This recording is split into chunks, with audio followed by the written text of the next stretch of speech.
Yeah. Cold shit.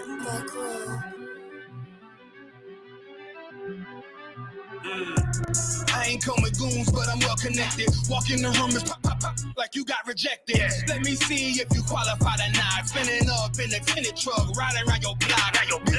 Busy man. I get a word, he ain't shit from top to bottom like a motherfucking ceiling fan. Hopping out the rental van, on my way to LA. Brothers out in Cali and they killers out of every set. But I ain't crippin' on no blood. One West, all my niggas got it out the mud. Put your face on a t-shirt, memory of niggas acting tough in them songs, that's with the drugs. I don't need no cases, all my pistols clean. So now I weigh my options, used to use the triple beam. Used to get the wop, mix it with the nicotine. Now I travel state to state and put on for my team. The fuck wrong with them? Ain't on my level, I should let my dog get them. I see niggas and they feelings, I don't feel them. Keep the Glockin' with me, it was like a ball with me. At the end, I gotta stay patient. They hate me, Lord, I gotta stay dangerous. You one of them? Yeah. What's the problem? From one West, go to war with everybody. Cut the grass for the snakes, fuck the gossip. Front line with them soldiers, that's my posture. Gun drawn, trying to curse the imposter. Shit get out the pocket, go to war with everybody, yeah. Send that hate, make it to the featherweight. Niggas claim they hard, but they sweeter than a dedication. Hold on, think it's time to introduce. I'm a man and a beast and a stepper and a ruler. Hold on, and a G and a soldier and a mover. Hold on, and a killer and a prophet and a shooter, nigga. Trying to stay humble, my shit crazy. Cold leader, need the blue stripes, no brick baby. Can't be serious, you a funny boy, young fly. Look wrong, must be a dummy, I ain't gun shy. Fuck that little bitch, she a hook.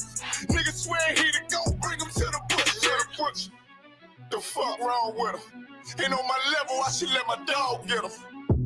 Niggas in their feelings, I don't feel them. Kid the Glockin' with me, it was like a ball with me. At the end, gotta stay patient. They hate me, Lord, I gotta stay patient. You one of them?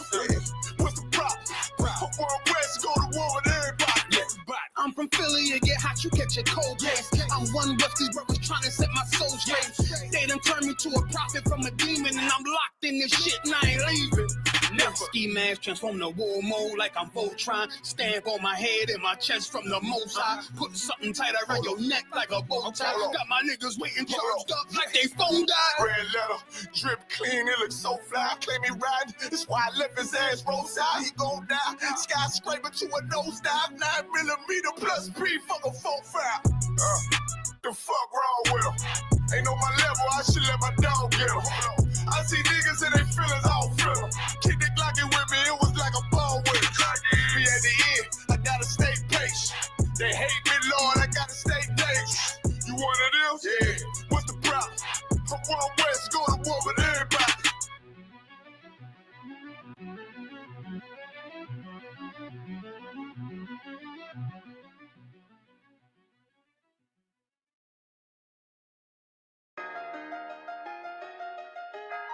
There's one West. There's one West. There's one West. There's one West. There's one West. Okay.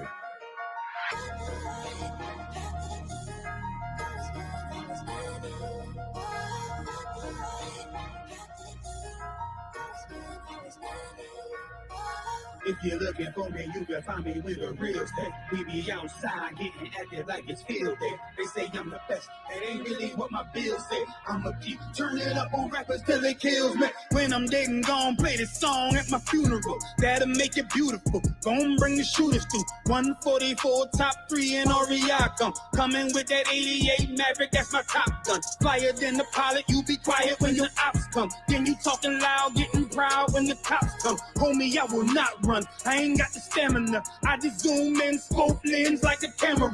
Pop that. I ain't talking bottles, talking hollows, pistol compact. Boots, gloves, goggles, and we ready for that combat. Make you hit the floor like you searching for your contact. I'm you rappers' fathers, and I wonder where your mom at. You know what they all say, sprinkle them with hate. Now I'm feeling like I'm sorbet. Fake leather seats, it ain't butter, but it's parquet. Watching them bees smoke the nets at the Barclay. Hey. We ain't got no time for no peace. They wanna hit them niggas from the streets. Yeah, niggas from the streets. I'm praying all the time, facing east. Still grab the 9 when it's beef. That 9 when it's beef. I never close my eyes when I sleep. I never close my eyes when I sleep. We ain't got no time for no peace. They wanna hit them niggas from the streets. Them niggas from the streets. The niggas from the streets.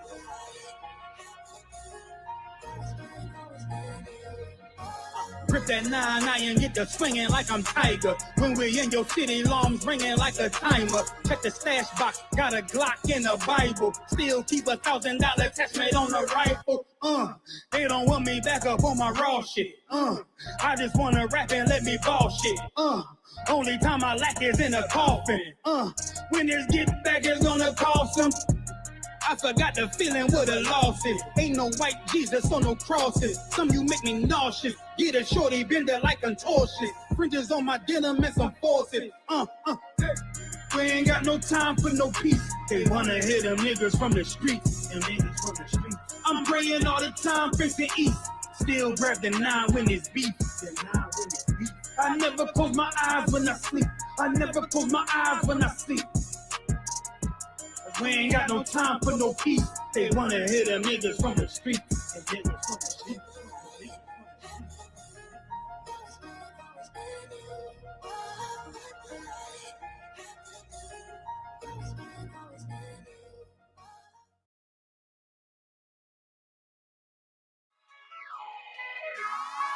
Look at this, John. Look at this, John.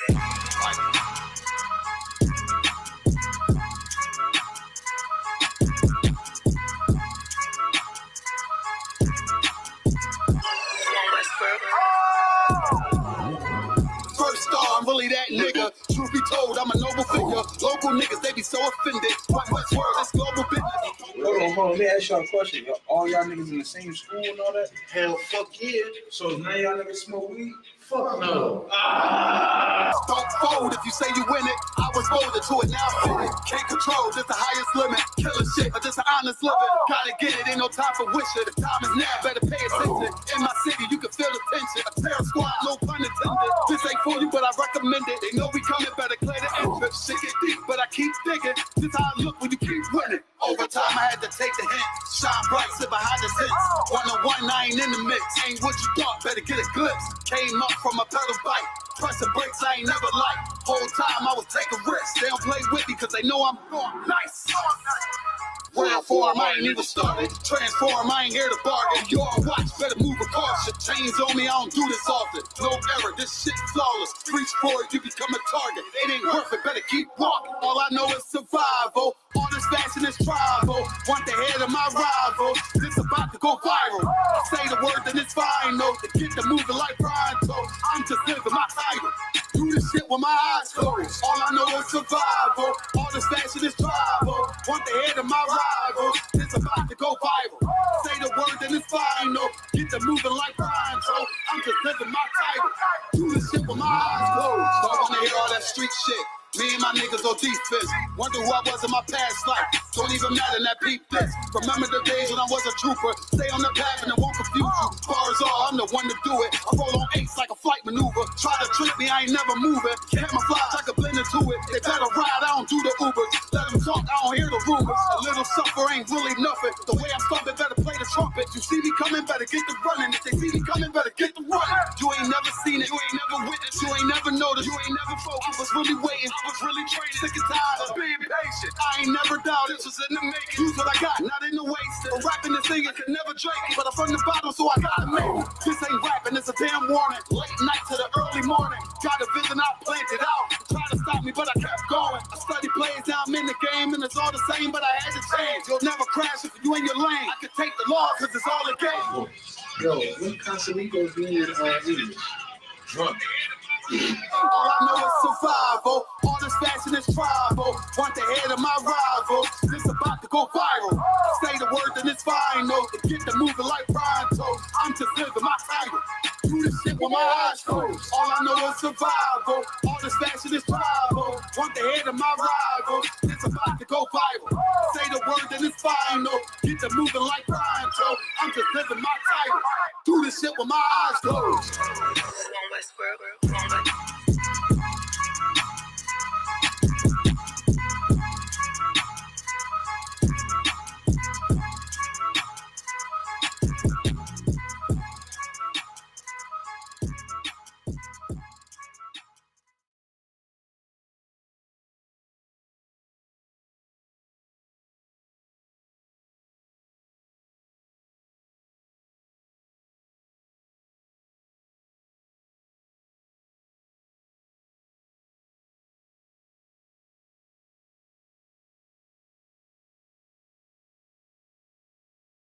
And you're looking for a Christ man, the one who anointed with the Lord, with the Spirit of the Lord, to do his will. I'm that nigga.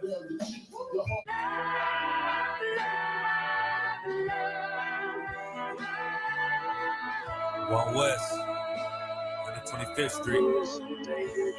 Look, y'all put y'all faith in presidents like they gon' change this country. Run the league and let y'all play cause y'all gon' make a money. Fuck Obama, he ain't come here on cargo slave ship. What the fuck he do for blacks in his administration? I'm waiting, patient like a saint. Black, Hispanic, Native, they hate your ass the same. Paint Christ in their image, paint you as a slave. God ain't all love, scriptures say he hate. African soul niggas, they know we not the same. School to prison pipeline to get you off the streets. Put you in the cell toilet connected to the sink. Molested as a kid, she prostituted as a teen. The byproduct of Martin Luther King dream. They just took the yoke off, my nigga, we ain't free. We live in bleak in these wastelands of poverty. If you don't know the truth, then the lies sound promising. Prophecy, gift and a curse. Dylan started killing, they was sitting in church. Black folk forgave them, man, this shit is absurd. You should never love your enemy, that shit ain't gon' work. Yeah, fuck dying on your knees, you better die in glory. Man, I joined the UPK, taught me the art of warring. I took a nigga life like mine to be recognized. I feel that pain every day, it can't be reconciled. Pops banging, my sister a prostitute. My brother got life, and somehow I still found the truth. War ready, no cowards, no excuse. Fuck reparations, you can't bandage no open wounds. Blood on the leaves, body swing hung from a noose. I was on a run in Nashville and I found the truth. I called the school, classes being held by the shot. On my life, I want to be a gangster like a cop. Do this for my brothers, real brotherhood. Everything we do, we got it out this book. My nigga, I can never be no African. UPK the only authorized acronym. I'm passionate about my brothers and sisters. We in hell, I ain't got nothing against them. That's another religion. If it ain't under your honor, ain't he murdered by them and got a hug from your honor. That's the way out for a coward in my observation. They don't fear the Lord, they indoctrinated. Wolves in sheep clothing, Joe Osteen. Real priests bringing back black royalty.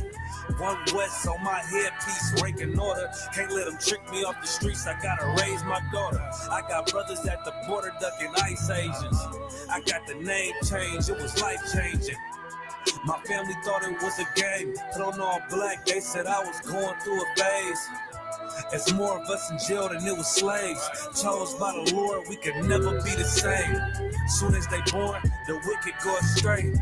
They left the truth, they wasn't with us anyway. Niggas weak, they just saying anything to be truthful. We don't want no cowards anyway. Look, coronavirus, that's a plague. You don't get too much sleep when you waking up the dead. First camp, I cut off all my dreads. I took an oath when that oil hit my head. Niggas capping like they lids. I'm a priest, I never stick no fork in no pig. I was dead till I found out how to live. This brotherhood taught me how to be a man. I came back to my roots, I had to dig. A couple gaps I had to bridge. I got a rib, I'm married to this work. You wanna serve the Lord, he ain't in the Christian church. Came back to my roots, I had to dig. A couple gaps I had to bridge. I got a rib, I'm married to this work. You wanna serve the Lord, he ain't in the Christian church.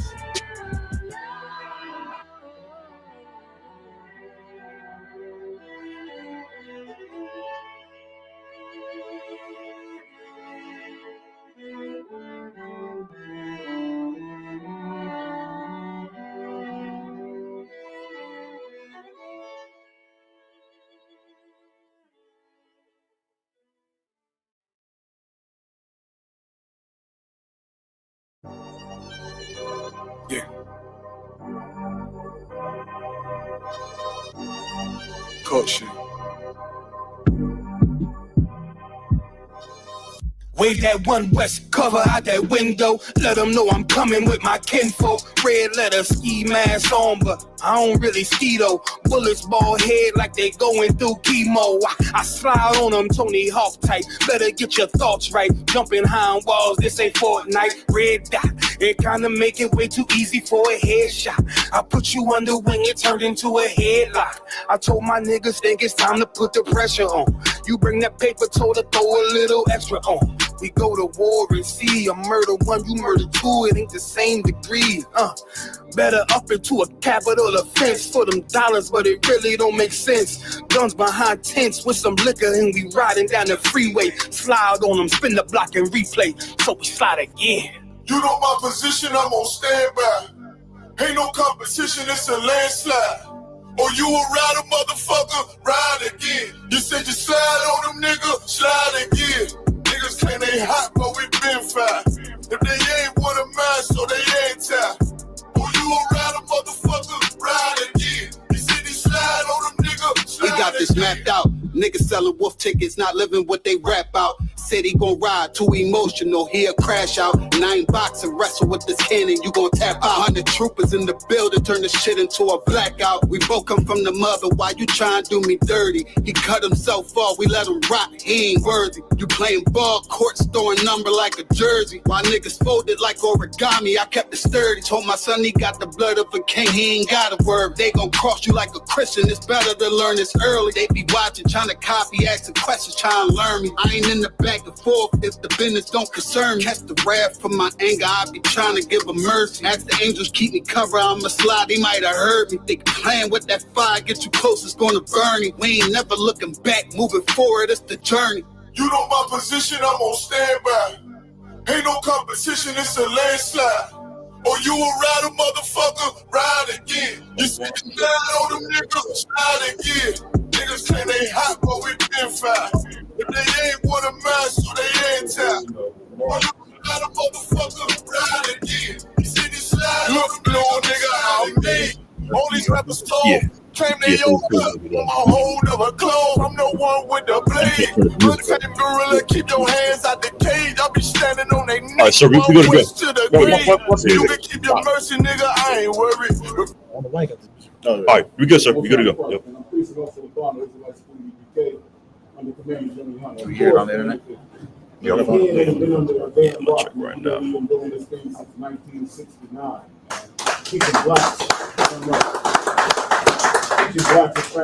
want to handle this reading the story, the articles? It's either you or him. Either you.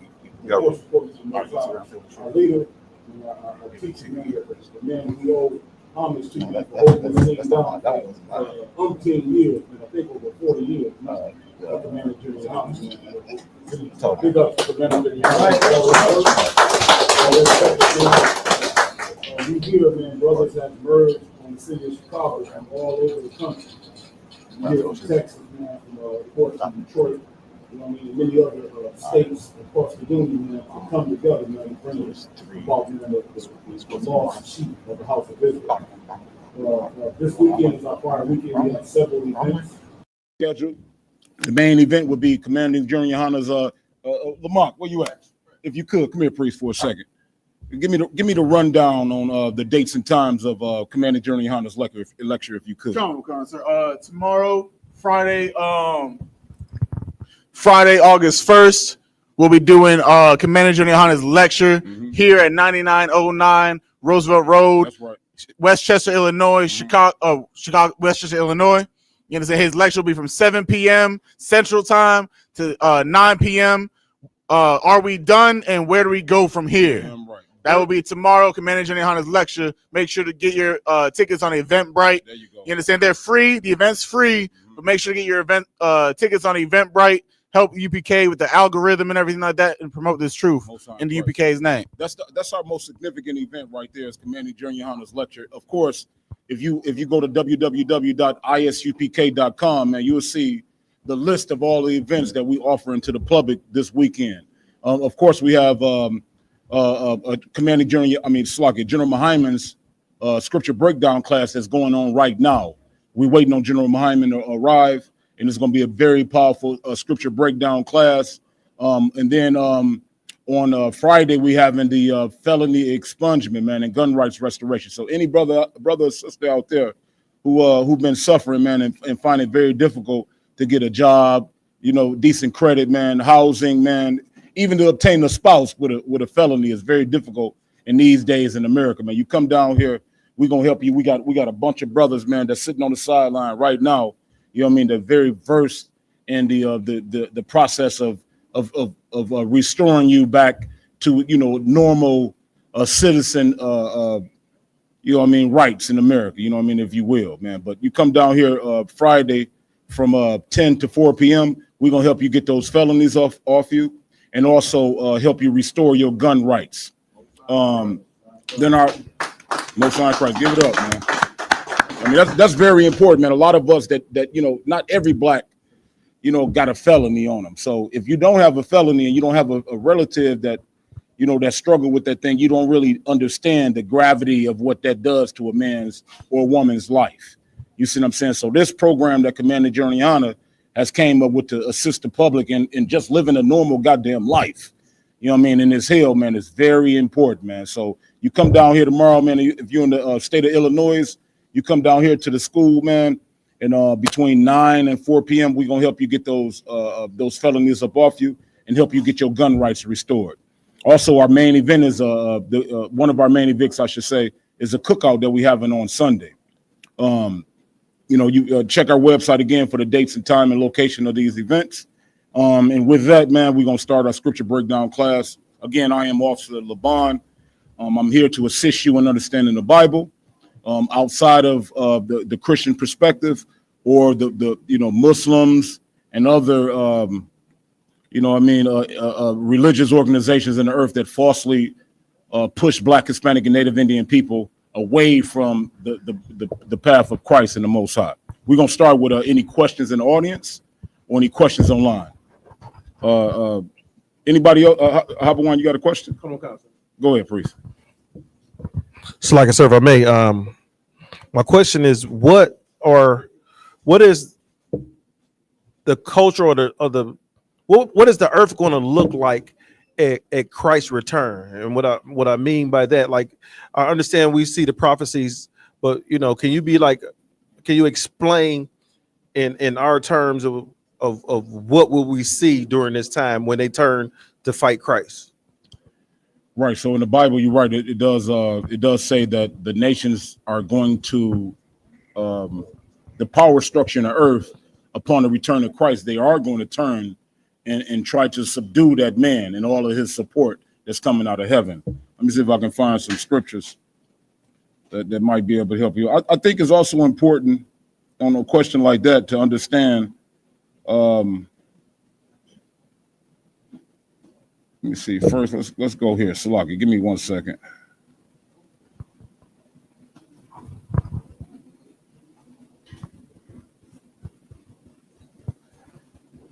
Like what is the thing? What's going to prompt Christ's return? Let's start there.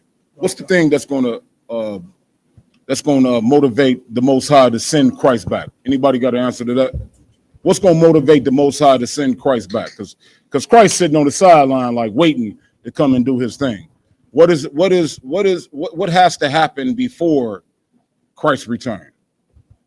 Salaki, sir, if I may, is it getting a certain amount of people in the truth, a certain amount of our people in the truth? Mm-hmm. Okay. And serving the Most High? Okay. Please, Mapatazar. Give him the mic. Salaki, sir, what's going to prompt the Most High to return is all of these 12 tribes obeying the law, statutes, and commandments.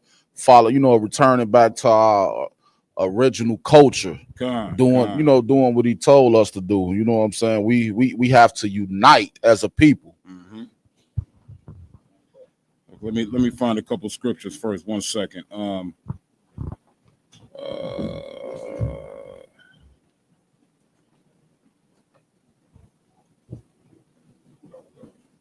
So as Mapatazar just spoke to, the things that's going to prompt the Most High to send Christ back would be us coming together. You know what I mean? Like the scripture in Zephaniah, man, so many other scriptures throughout the Bible that command the nations of Israel to come back together. One major thing is you're going to see, you know what I mean, wars and rumors of wars, of course, you know what I mean, all of the things that you see going on in the earth right now with the earthquakes and the plagues, simultaneously with us doing the things that we do on the street corners every week. You know what I mean? You're gonna see brothers, man, come up out of the ghetto. You know what I'm saying? About you know, the boreals and the reservations, speaking in the wind to the children of Israel, prompting them to come up out of, you know what I'm saying, America. Give me the one in Revelations where it says,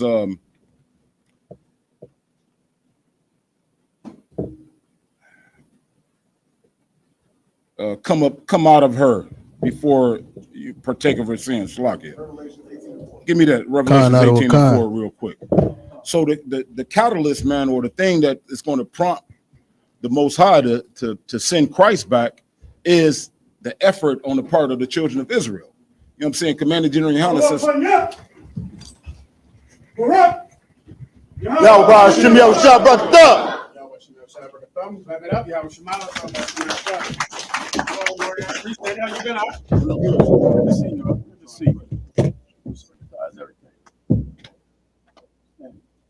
Please be seated. Siéntate.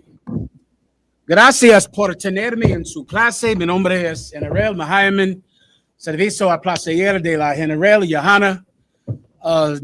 Somos la Escuela Israelita de Conocimiento Práctico Universal. Comenzamos en 1 Oeste Calle 125, Harlem, Nueva York. Desde 1969, debajo del mando, General Yohanan. Carnales, esta es la verdad. Si tú eres hombres, somebody lower this camera, please, if you don't mind. I can't see the brothers. Si tú eres hombres, hispanos,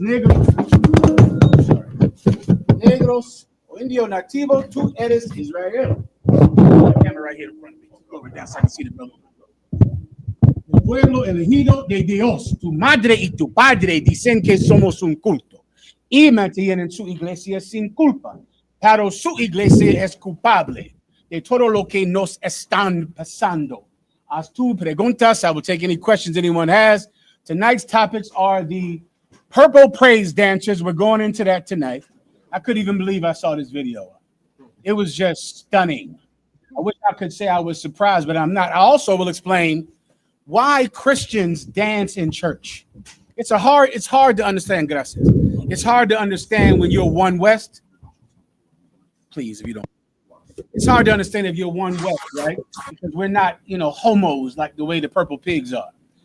But even the Christians do it for a reason. And it's very similar to the reason that we commit crime in our neighborhoods, in neighborhoods like Chicago, St. Louis, Cleveland, Ohio. It's very similar, right? It's the absolute urge to find some way to escape the misery of oppression. If you're a homo, you'll dance in church. But if you're not, you'll commit a crime on the streets of Chicago. You'll get high in St. Louis. You'll rob a liquor store in Cleveland. You'll need to do something to try to experience something that slaves so rarely get to experience: freedom. I'll go into that tonight, okay, if I could. Also, let me get another chair, if you don't mind. Also, the purple dancers, right? Umar Johnson. We'll go into that. Umar Johnson. Shannon Sharpe. That's the thing I didn't want to forget about. Shannon Sharpe. You want to see the One West doctrine right in front of your face. Why Commander General Yohanan teaches what he's been teaching since before you were born. It's to save you from the fate of men like Shannon Sharpe. Also, I want to show you where Shannon Sharpe comes from to explain why he makes the kind of errors that he makes. It's very similar to praise dancing. It's very similar to crime in St. Louis and Cleveland. And give me some other, Detroit, Flint, Michigan. It's very similar, Rock, to the reason that we make mistakes in life. All right? Lord, allow in the UPK, you could avoid some. That's the purpose of this school, brother, to help you avoid some of these mistakes. All right? Our enemy can only prosper if you make those mistakes. We'll go into that. Am I missing something? The water to the Akim out there in headquarters in New York. Ephraim, I saw you all out there. Give him a hand. He's going to pull the videos up for everyone to check them out, all right? And we'll get it on. Good to go? Questions, preguntas up front. Slack, sir. My question is Detroit, sir. Detroit, give Detroit a hand. All right, Doc. My question is, what is our world society going to look like when Christ returned? What is our world and society Well- going to look like when Christ returns? I'll try to describe it to you. Come There's on. many precepts about it. Give me the streets will be paved with gold. Give me that. I might need to move some of this if I could. Rocking real fast. This is a little too much in front. I can't see over. Can someone slide this down a taste? All right. Please, yeah, please, and all things. All right. Give me the streets will be paved with gold. Give me that precept. That might be a perfect, succinct description of the kingdom of heaven. When the officer wants to understand, you know what this world is like, right? You live in this world. You know what this is like, death and oppression, right? Every day. And isn't it sad? When I think about this, I think about how sad this is, that your life is not much different than your grandfather's. It's very close to the same. Very close. Think about the slavery of the 1800s. And it is very similar. America has been set up to make it very similar. You left the fields and they put you in prison, doing the exact same thing, created laws to create crimes that they knew you would have to participate in because you were being oppressed day and night. And your life, Ak, is very similar to your father's. I know a lot of you thought about that when you became a man, that you would never leave your family the way your father did, that you would never be an alcoholic the way your father was, that you would never beat your woman the way your father beat your mother. You just planned on never being like him, didn't you? Lo and behold, you became just like him because this place is just like the place that he was in. And that's what you have to understand. The officer wants to know, what is the kingdom going to be like? I'm going to describe it for you, all right? Whenever you have it, please read. This is Revelation chapter 21, verse 21. And the 12 gates were 12 pearls. Every verses above that. Come. This is Revelation verse 21. First of all, we're starting off right already with this scotch. Already, this is going to be a good day. Already, I know it. I can already tell. Go ahead, Doc. This is Revelation chapter 21, verse 19. And the foundations of the wall of the city were garnished with all manner of precious stones. Come. Revelation chapter 21, verse 17. And he measured the wall thereof, 144 cubits. So this is John seeing the kingdom of heaven coming down from the sky. And think about how this gave him hope. This is espero, hope. He had hope, brother. He's in prison. He's in prison not for committing crime, but in prison because he stood with his king.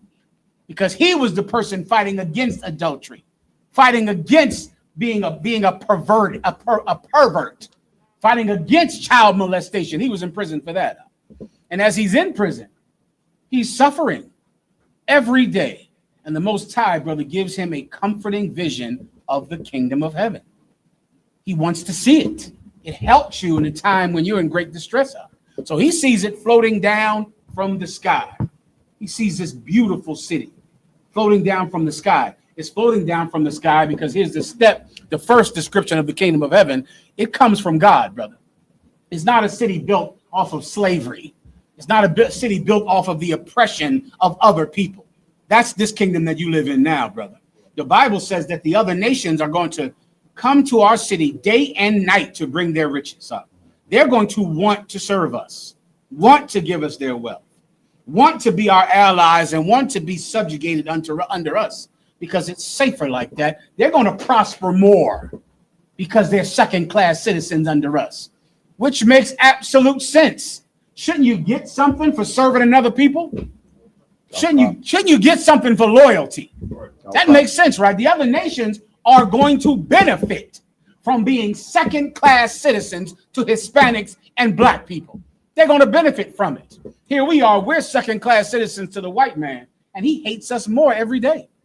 We build his cities, strengthen his household, and he hates us. That's not how the kingdom is going to be. The nations, the Chinese, the Japanese, the Africans, the nations who give us all of their wealth, all of their power, they're going to be safe and protected, and they will study war no more. They're not going to fight each other. They're not going to hate each other. The world is going to be in peace because they serve blacks and Hispanics. That's step 2 to understanding the kingdom. It comes from God. It's built by God, meaning it's a place that's righteous. It's not a place that's evil and built on wickedness. You understand? Please keep going. According to the measure of a man, that is of the angel. There you go. Meaning what? That this place is built by God. That's the whole point. The Most High God has established it. The rules in the kingdom come from God. Men actually put the work in. Men put the bricks in, and men build the gates. But the Most High God is the one that offers the construction. You understand? Please keep going. Verse 18. And the building of the wall of it was of jasper.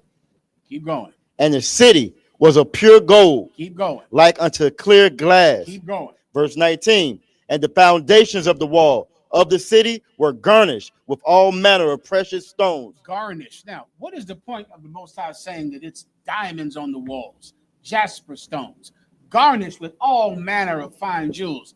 Here's step 3 for the kingdom of heaven. In the kingdom of heaven, we will be rich. Rich.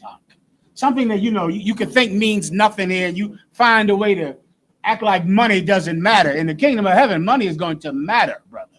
It's going to matter because we're the ones that will have it. You understand? Our city is going to be garnished, decorated with jewels. Can you imagine how rich that means this place is?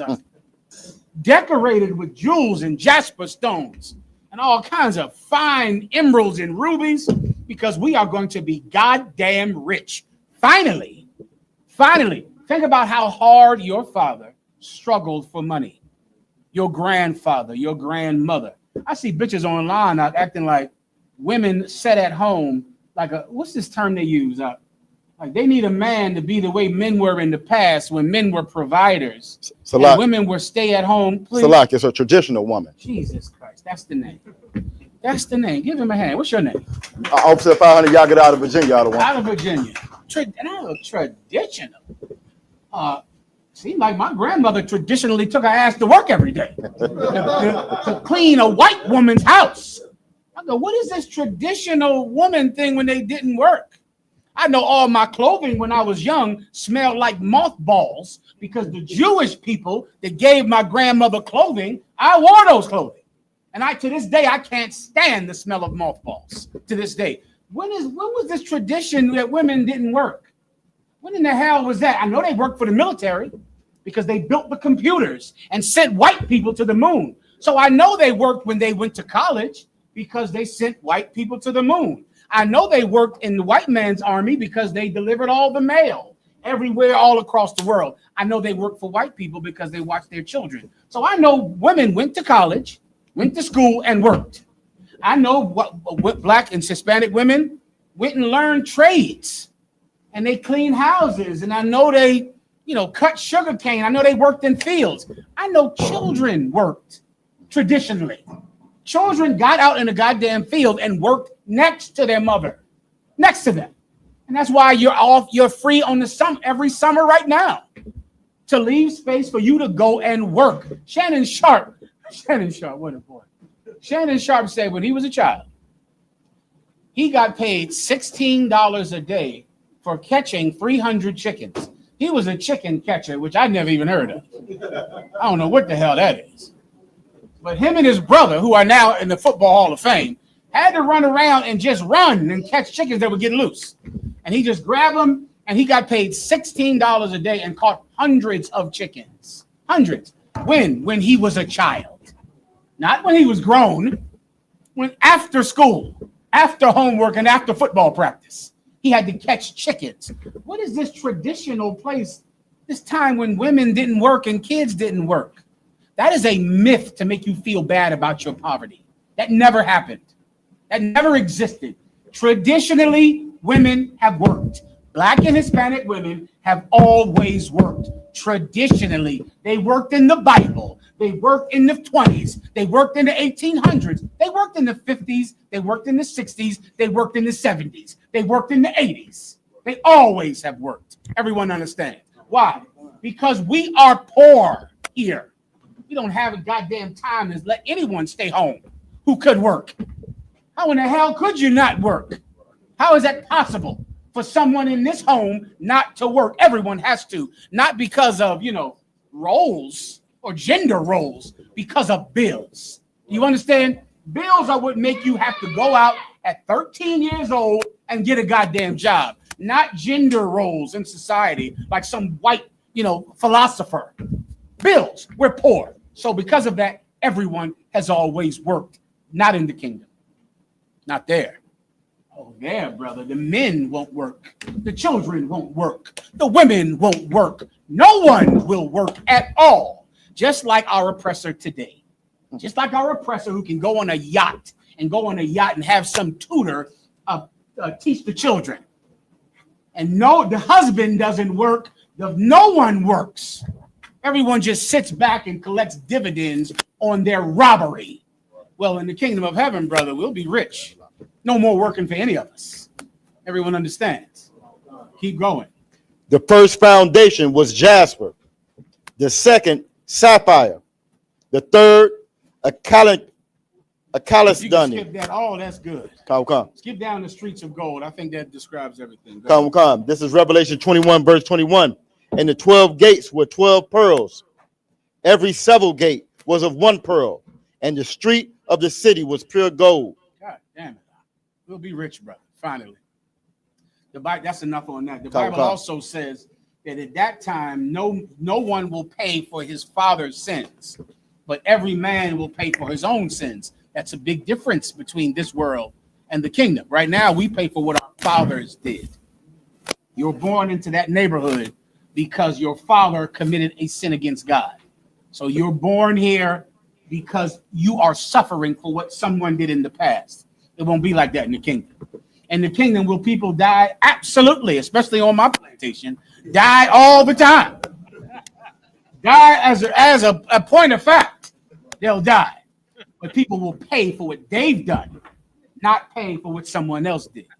Everyone understands. That's another major difference between the kingdom of heaven. You understand what?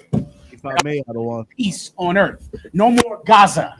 No more war in the Middle East. No more Africans cutting off each other's feet and eating each other. No more wars. No more death. No more plagues. No more COVID-19. No more diabetes. No more heart disease. No more kidney disease. No more AIDS. No more gonorrhea. All of these diseases that we have here, brother, will be gone, eradicated because of our change of lifestyle. You understand? Good to go? If I may, sir. Please, Levi. You got it from headquarters. Go ahead, warrior. Shalom, sir. Good to see you. Sir. Speaking about the let's drop this camera down a little bit. Growing up Haiti, sir, because Haiti as a third world country, it's a lot of technologies that I was not privy to as a child. And I've seen women when just doing the laundry, sir. A lot of these women today that's talking about, traditional women, they don't know what it's like to wash clothes without a washer machine, sir. That is a day's work. And I've seen women, sir, it's an all-day thing. And then when they are done washing the clothes with their hands, they got to hang it in the sun and wait. It's not just throw it in the washer machine for half hour and then throw it in the dryer. It's a day's work, and I've seen it growing up. And these women don't know nothing. They can't even wash their panties. Sacramento, they don't even know how to boil hot water. Well, let me tell you, I wish the fall of women was singular to women. But what you'll find is that men have fallen, children have fallen, the entire society has fallen. Now, women have absolutely fallen, but the men are terrible as well. And that's what you want to always remember when you see women. When you see women and how they can't cook and how loud they are on the internet, or how they dress in the airport, or how they look with the bonnets on their head, and all of the things that you can look at a woman and see that she is not what a woman should be. Just remember that men are terrible as well.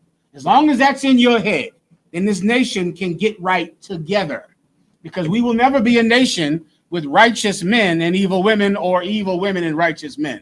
That's never going to happen. Precept. For neither is there Jew or Greek, bond or free, or male or female, for all are co-heirs to the kingdom of heaven. And that's an important thing to realize. You just want to remember that. that we're all pieces of garbage. Let's start there and let's all improve. Before you know it, a broad will be able to boil some goddamn water the minute a brother can stop having sex with white women. You understand? The minute we'll bring those two things together. A woman boiling water and a man not touching a slut. Oh, we'll be a nation then, Levi. We'll be something to be proud of then. You understand? Also, I need to get some precepts for Kazaka and Mod. He texted me about something. Let me know. Something about the purple praise dancers. Any questions in the room, though, please? Questions? Sisters, if you have a question, please don't be scared. Salakia, sir, if I may. Mm-hmm.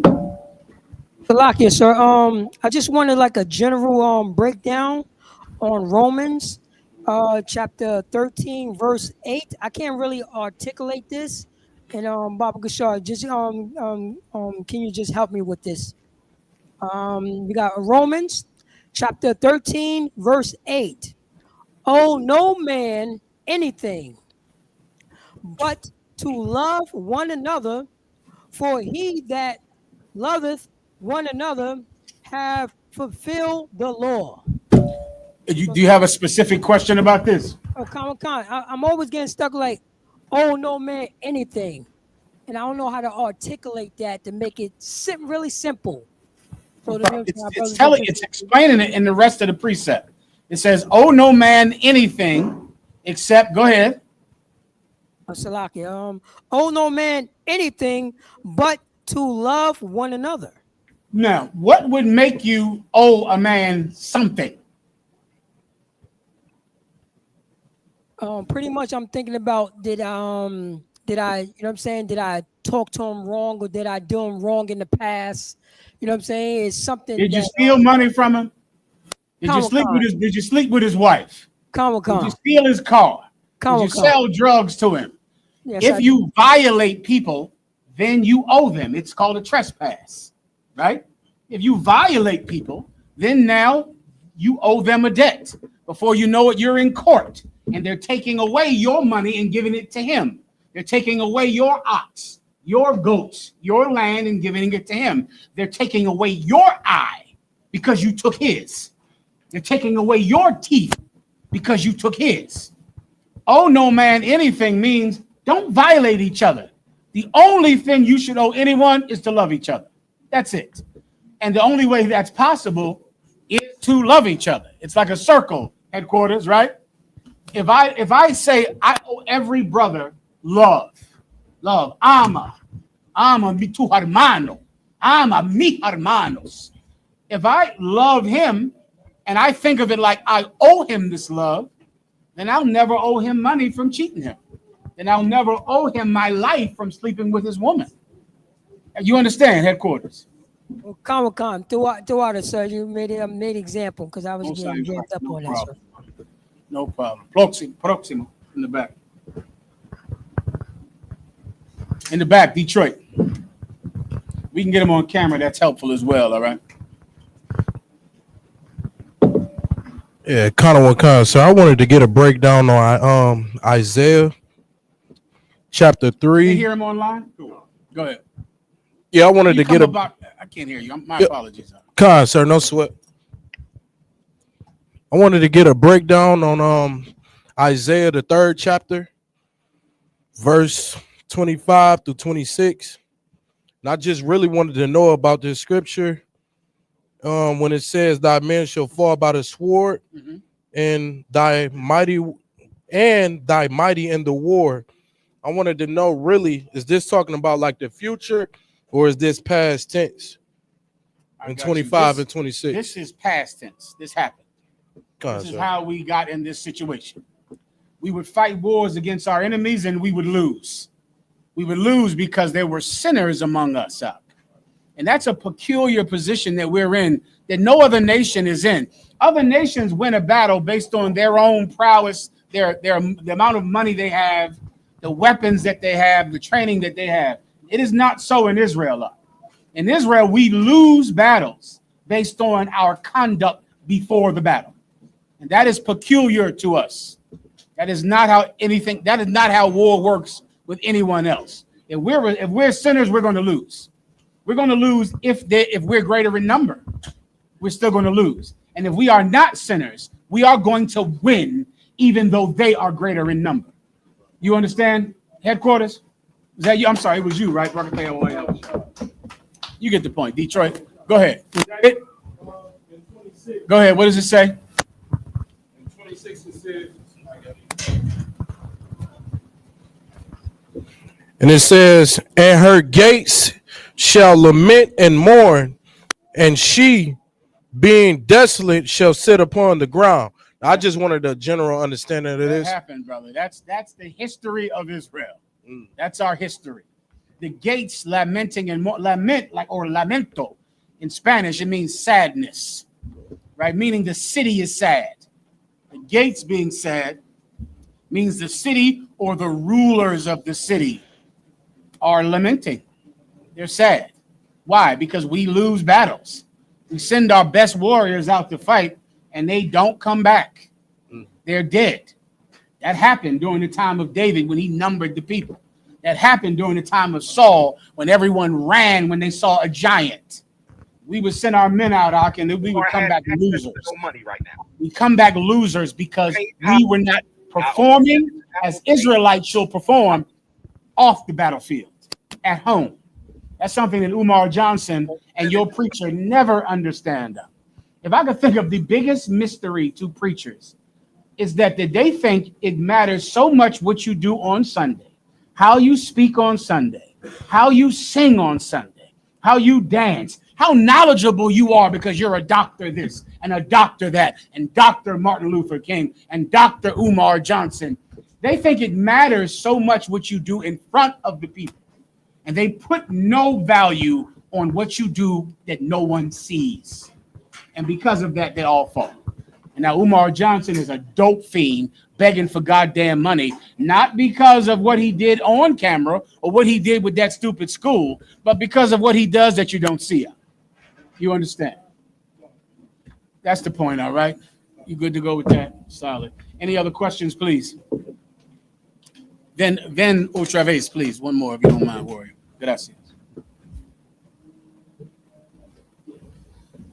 It's lucky, sir. Any questions in the room or online? Sir, we got a few questions. A quick shout out to the other zones joining us. If I Please could. run them down, please. We got Colleen in here with us. Give Colleen, Texas, a hand. Big Texas. Give him a hand, Colleen. You got it. We got Florida. Florida, Gator Bait. Give him a hand, brother. Dallas joining us. Dallas, Texas, the Big D. Give him a hand. Gracias. Trinidad.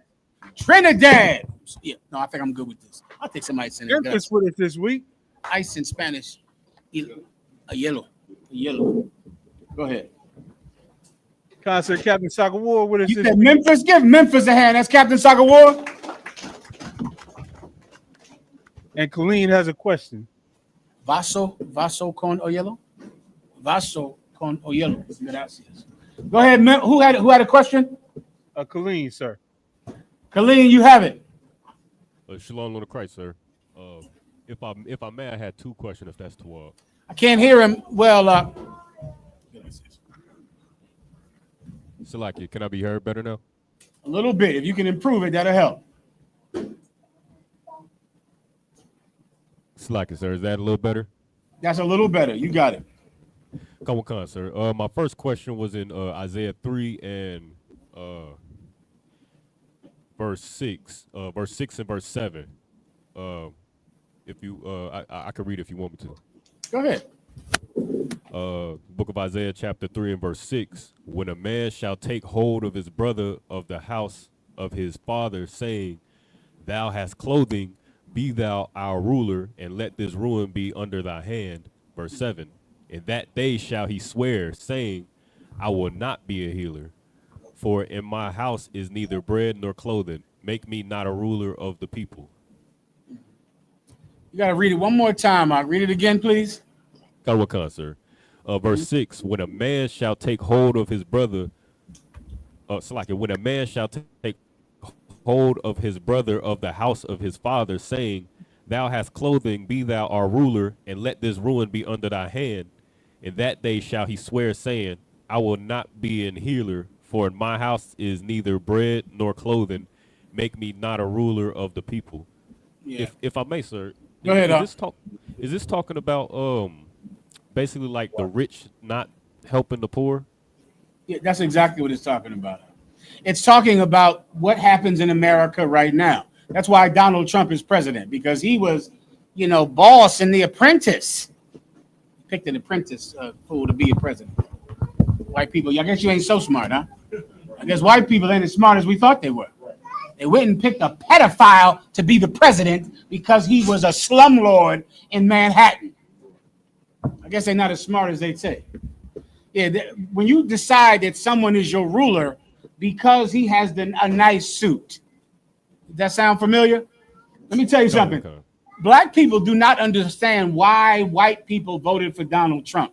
If you want to understand it, just understand why you go to church. It's the exact same reason. You love a preacher who is rich. You love him. He has a $5,000 suit. He has a Bentley, a Rolls Royce, and a jet. What do? Make him your religious leader because of how he is dressed. Well, what do you think Donald Trump is he's the president for that same reason, because he was rich. He had plenty of money. It didn't matter that he was a pedophile. Does that sound familiar? Huh? You look at white people like, how stupid are you for making a pedophile your leader? Black people, Hispanics, you made a pedophile your leader. You did the same thing every Sunday. The Hispanics did it in the Catholic Church. Black people did it in the Baptist Episcopalian Church. You didn't care that your preacher was a pedophile. Why should white people care that the president is a pedophile? He sure is rich. He has a nice suit. Well, the minute you choose your leaders because of how they're dressed, you're not going to have a healer then. Now you're going to grow sicker and sicker and sicker because you chose a leader because he had a nice, suit on. That's your question. That's your answer. Anything else? Colonel Khan, sir, if I may, I have one more question in Isaiah, chapter 7 and verse 20 through 23, if that's 12. Please. So the book of Isaiah, chapter 7, verse 20. In the same day shall the Lord shave with a razor that is hired, namely by them beyond the river, by the king of Assyria, the head and the hair of the feet, and it shall also consume the beard. 21. And it shall come to pass in that day that a man shall nourish a young cow and 2 sheep. And it shall come to pass for the abundance of milk that they shall give, he shall eat. And it shall come to pass for the abundance of milk that they shall give, he shall eat butter. For butter and honey shall everyone eat that is left in the land. You want me to break this down for you, Alk, or is there a specific question? Just the general breakdown, sir. I got you. Read it from the top again. Verse 20. Is that the same? What's one verse above it? Verse 19. And they shall come and shall rest all of them in the desolate valleys, and in the holes of the rocks, and upon all thorns, and upon all bushes. Verse 20. In the same day shall the Lord shave with a razor that is hired, namely by them beyond the river, by the king of Assyria. Okay, let me help you for time's sake. This is about having the so-called white man in slavery. That's the point. In this day, brother, when we finally are forgiven for our sins because our conduct is changed, now we will shave the head him that is hired. Meaning our servants will take him and shave their heads, shave the hair off of their hairy ass feet, which should tell you who this is talking about. This is a damn animal that you're going to have to civilize. You're going to take white people in to be your servants, but they're going to be so disgusting, so vile and matted down like dogs that you'll have to give them a haircut. You'll have to give them a haircut. You're going to take this servant up, and he's going to look like a bloody, disgusting mess. Bloody, matted hair, stinking. He doesn't wash. He don't think about washing. The white man go out there and hunt those animals up. They got clothes. They keep the clothes full of urine. Wear the clothes every year and love it. They love a way to defecate out in the goddamn woods in a bag. They love to go become a Navy SEAL simply so they can stink and kill. So they're allowed to stink and kill. That's the best of both worlds for him. So he loved being an Army Ranger, Navy SEAL, and just live outside, defecate in the woods, and kill everyone. He's going to need a bath when he works for you. He's going to need to be shaved. That's the point. Do you understand that, Ak? Kind of one con, sir. Read the rest of it. Verse 21. And it shall come to pass in that day that a man shall nourish a young cow and 2 sheep. 22. And it shall come to pass for the abundance of milk that they shall give, he shall eat butter. Man, you're going to have a young cow and 2 sheep and get so much butter from them, it's ridiculous, which is difficult. You know, living off the land, brother, is a rough thing. Now, you might starve to death if it's too hot, if it's too cold. If anything happens, a locust comes, some type of beetle or bug comes, and now you starve to death, because you're living off of the land. It's a difficult thing to do. But imagine having a cow and 2 sheep, and God blesses those few animals that you have. Man, you're eating so much goddamn cream. You're making butter, ice cream, every damn thing. You're eating so well, you're rich. That's the point. You understand, Ak? Got on one con, sir. Is there anything else? Just a little bit more, sir. Go ahead. For butter and honey shall everyone eat that is left in the land. Verse 23. You understand that? Butter and honey, difficult things to have. Luxuries. That's a luxury, butter and honey. That's a luxury to have that. You can have something like that, brother. But if you live in this land, everybody's having it. We're going to be rich. We're going to have some effing money, brother. I'm talking real goddamn wealth. Not this nonsense that you think you have that's gone at the top of the month. Not that. I'm talking real, straight up disposable income. I'm talking so much goddamn money that you just waste it on the street. You waste it. It means nothing to you.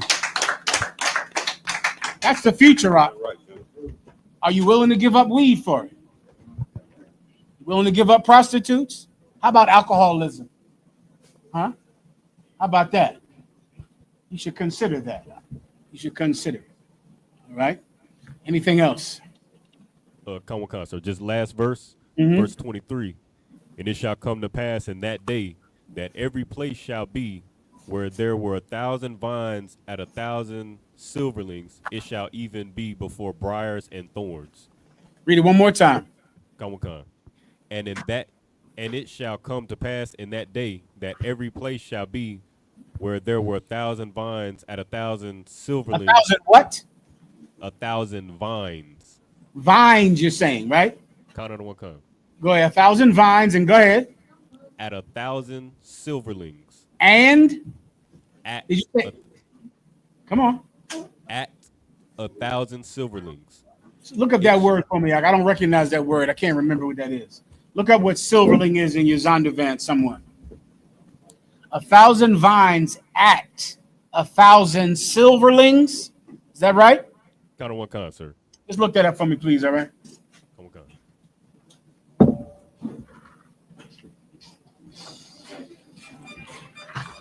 Someone call me. Whenever you're ready. You need your Zondervan for that, officers. All right. It's a lot, yes, sir. Go ahead. What I found just on a quick search is that it's an older term for a silver coin. Okay, perfect. Go ahead. Count on one count. It shall even be for briars and thorns. At that time, Mark, if you had 1,000 vines for 1,000 pieces of silver, they'll consider those vines worthless. It's like thorns. It's nothing. You understand? That's rich. That's rich. Where you look at it and you go, oh, I got 1,000 vines and they're worth 1,000 pieces of silver. Forget it. Who cares? Let the sheep eat it. Who cares? Imagine having so much that you just wasted. And it just means nothing to you at all. And remember, we're talking about a grapevine. A grapevine, and you have 1,000 of them, and these 1,000 grapevines are worth 1,000 pieces of silver. Guess what they're worth to you? Nothing. You don't even give a damn about it. It means nothing to you at all because we are going to be mother effing rich. Do you understand me? That's what the Bible says. And every word the Commanding General Yohana gave me out of that Bible came to pass, brother. I was in the truth when there was no COVID-19 and I learned about it. I was in the truth before I heard about Puff Daddy being a stinking bastard when you thought he was black excellence. And Commanding General Yohana told me he was a pig and nothing because of the music he made. And it came out true. Everything, 1,000 things. Oh, the nuclear war, World War III, everything. And this is also going to come to pass. We're going to be rich, brother. We're going to be rich. If you can give up whores, if you can give up being a Facebook slut or an Instagram slut or needing attention from your ex, the same ex that you wanted to leave. Now you're surfing on the internet to see who his new girl is with because you miss him now. Well, if you do that, you're not going to be rich, sisters. You brothers do that, you're not going to be rich. You're going to die here. You're going to die here so this nation can be a better nation. I pray you understand that. Anything else? So like I said, this is Colleen. I just had one question real quick. Please, Colleen. The water, sir. This is 1 Corinthians 7 and 15. Mm-hmm. It says, but if the unbelieving depart, let him depart. A brother or sister is not under bondage in such cases. Yeah. But God has called us to peace. My Yeah. question is, sir, is this meaning just when you come into the truth and if the person that you were married to decides to leave and or not want to be with you, that you're not required to pursue it or try to save the situation? If they leave you, it's because they're departing because they're unbelievers. Is that what that means, or is it something different? No, it's that. What you need Romans 5 and 1, I believe. Give me the precept where it says a woman is bound to her husband until he be dead. That's what you need to understand this. When you get that, then I'll break it down for you, all right? The water, sir. A woman is bound. The Bible says a woman is bound to her husband until he be dead. It's going to use the same term. That's why Commanding General Yohana at marriage ceremonies, he traditionally wraps the people up with a rope. He wraps the brother and the sister up with a rope, symbolizing the bond of marriage. All right, because of this precept. Whenever you have it, let me know. Cut on one concert. So Romans 7 and 1. The water. That's like verse 2. It says, for the woman which hath a husband is bound by the law to her husband. Is what? Is what? Is bound by the law. Is what? Bound by the law. A woman bound is like bondage or tied, right? A woman that hath a husband is bound by the law to her husband. Go ahead. Cut on one concert. Is bound by the law to her husband so long as he liveth. So long as she liveth. So long as he liveth. Listen, if that man is alive, the law says you're married to him. If he's breathing, that's your man. If he's in jail for 25 years, that's your man. You're not allowed to be with anyone else because he's alive. Get some drawers to him. Get some socks down there to your husband. Put something on his books. Think about that before you go marry some criminal. Some cat that's going to go to jail, because if he indeed does go to jail, right? I know it's you don't care that he sells drugs or that he's some type of criminal until he goes to jail, and you're going to have to stay with him for 25 years. That's that. If you can get a conjugal visit, thank the Lord. If you can't, then you'll have a bedroom dresser full of gadgets so you can make do until your husband comes home when you're 75. But you're going to be married to him forever if he's in prison. Everyone understands. That's what the law says, all right? The law, marriage does not end when you're angry at each other. You stupid. You know what I want to say? Just know what I'm thinking right now. Marriage does not end because I'm tired of him, because he made me angry. You think marriage starts with a tremendous feeling of love, and marriage ends with a tremendous feeling of anger. You are a stupid, idiot, dumb, blabbity blank, blabbity bloom. That's not how it works, sweetheart. All right. Marriage does not start with a tremendous feeling of love and end with a tremendous feeling of anger. Marriage starts with sex and ends with death. That's marriage. Everyone understands. Now take me to the New Testament, the other book. This is also in the New Testament, and that's important for Christians that believe you can get a divorce decree. This is in the New Testament. This is in the New Testament. Now give me the other scripture in the New Testament. Go ahead. Salaki, you mean with Christ? I mean the one we just went over earlier. Oh, Kanawakan, sir, Salaki. 1 Corinthians 7 and 15.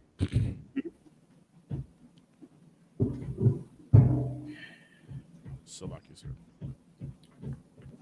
1 Corinthians 7 and 15. But if the unbelieving depart, let him depart, a brother or a... I'm sorry, read one verse above it, please. Kanawakan. For the unbelieving husband is sanctified by the wife, and the unbelieving wife is sanctified by the husband. So now here we are. One second. You're married to someone, but your wife doesn't believe. That happens. You might marry some broad up. You think she's going to come into the truth. Lo and behold, she doesn't. A sister might marry a husband. She thinks he's going to stay in the truth. Lo and behold, he leaves the truth. It could happen. He smokes weed and sniffs coke. So he's leaving the school. That's what's going to happen. Everybody gets it. You got some wife, she's an alcoholic or she smokes weed. Let me give you a rule of thumb. If your wife or husband gets high, the marriage is going to end. That's just what's going to happen. It's unavoidable because a person needs a certain level of discipline to keep an oath. And people who are drug addicts cannot keep oaths. They can't do it. So if you're thinking that this broad who gets high is going to just, well, she smokes weed, but she's still my wife. She's a good woman in other ways. She is someone else's woman in a minute. That's what's going to happen. Well, he's my husband, but he struggles with weed and cigarettes.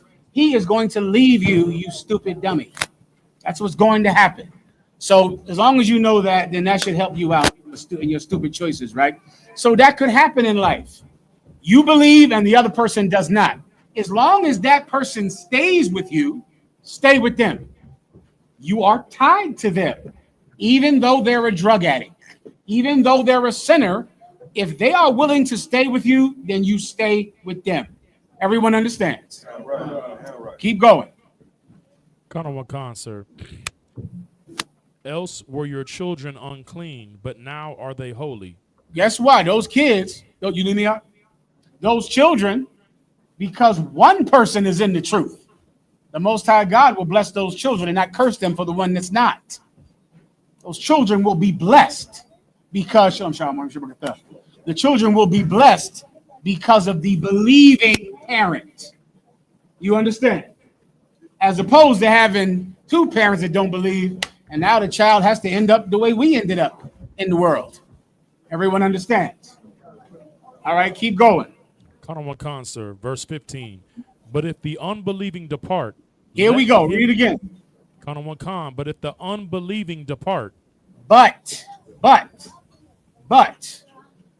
if the unbelieving depart, pero, if the unbelieving depart, let him go. So, sister, you got a husband. Finally, he says, I don't want to be with you anymore. I'm done with this. I'm leaving you and I'm leaving the school. Shalom?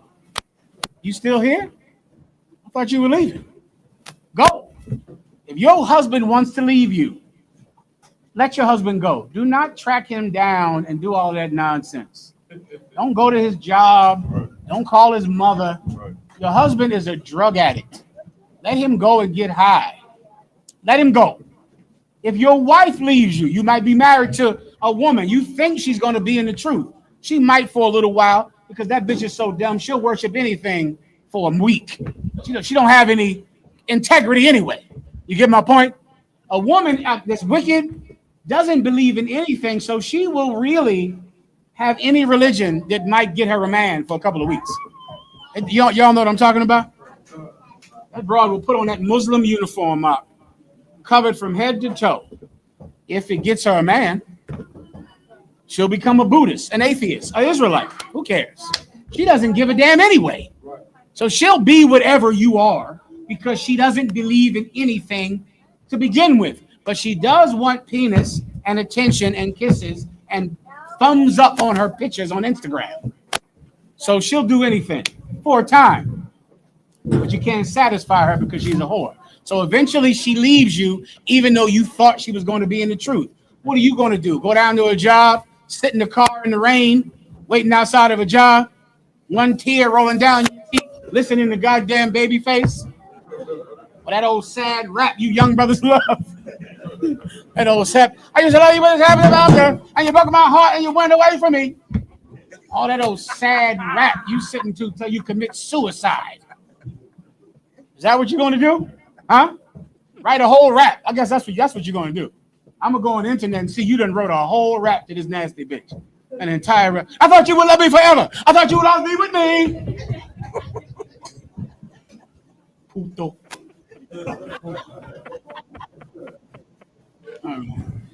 Don't do that. If the broad wants to go, shalom, what are you waiting on? You can have more than one wife. I'll never understand why you so... You know what you are. You know what I'm calling you now. Why do you like that when you can get more women? Why do you care if she leaves? She's a hoe. Shalom. Goodbye. Replace her. Do it.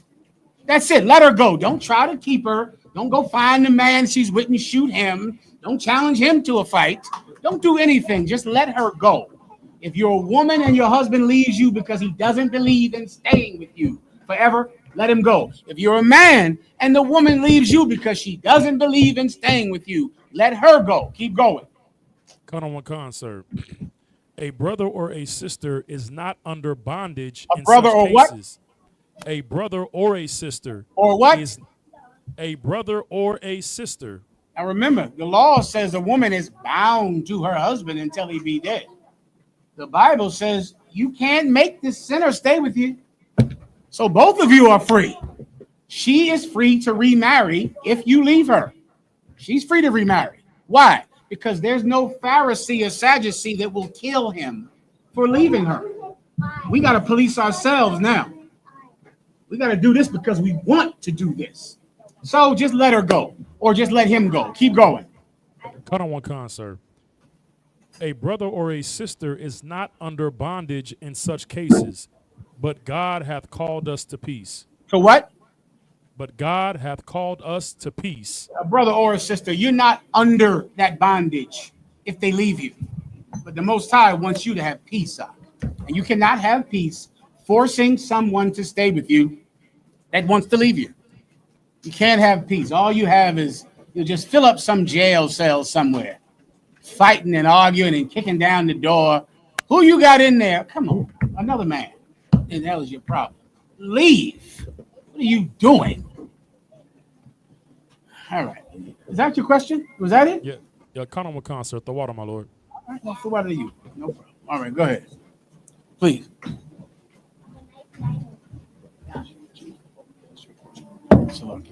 I appreciate you. Any other questions? No, sir. Florida has a question. Florida, you got it out.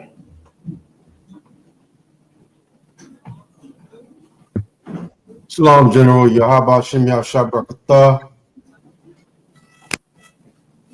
Yahaba Shem Yahshua Barakatah. What's going on? Oh, not a whole lot, sir. The water for your service. I got a couple of quick questions in the book of Exodus. LeBun, do me. Just ask it in class. That way, LeBun, just ask it in class. We'll get it on. Just ask. You can just raise your hand. Okay, we'll get it on. All right. Go ahead.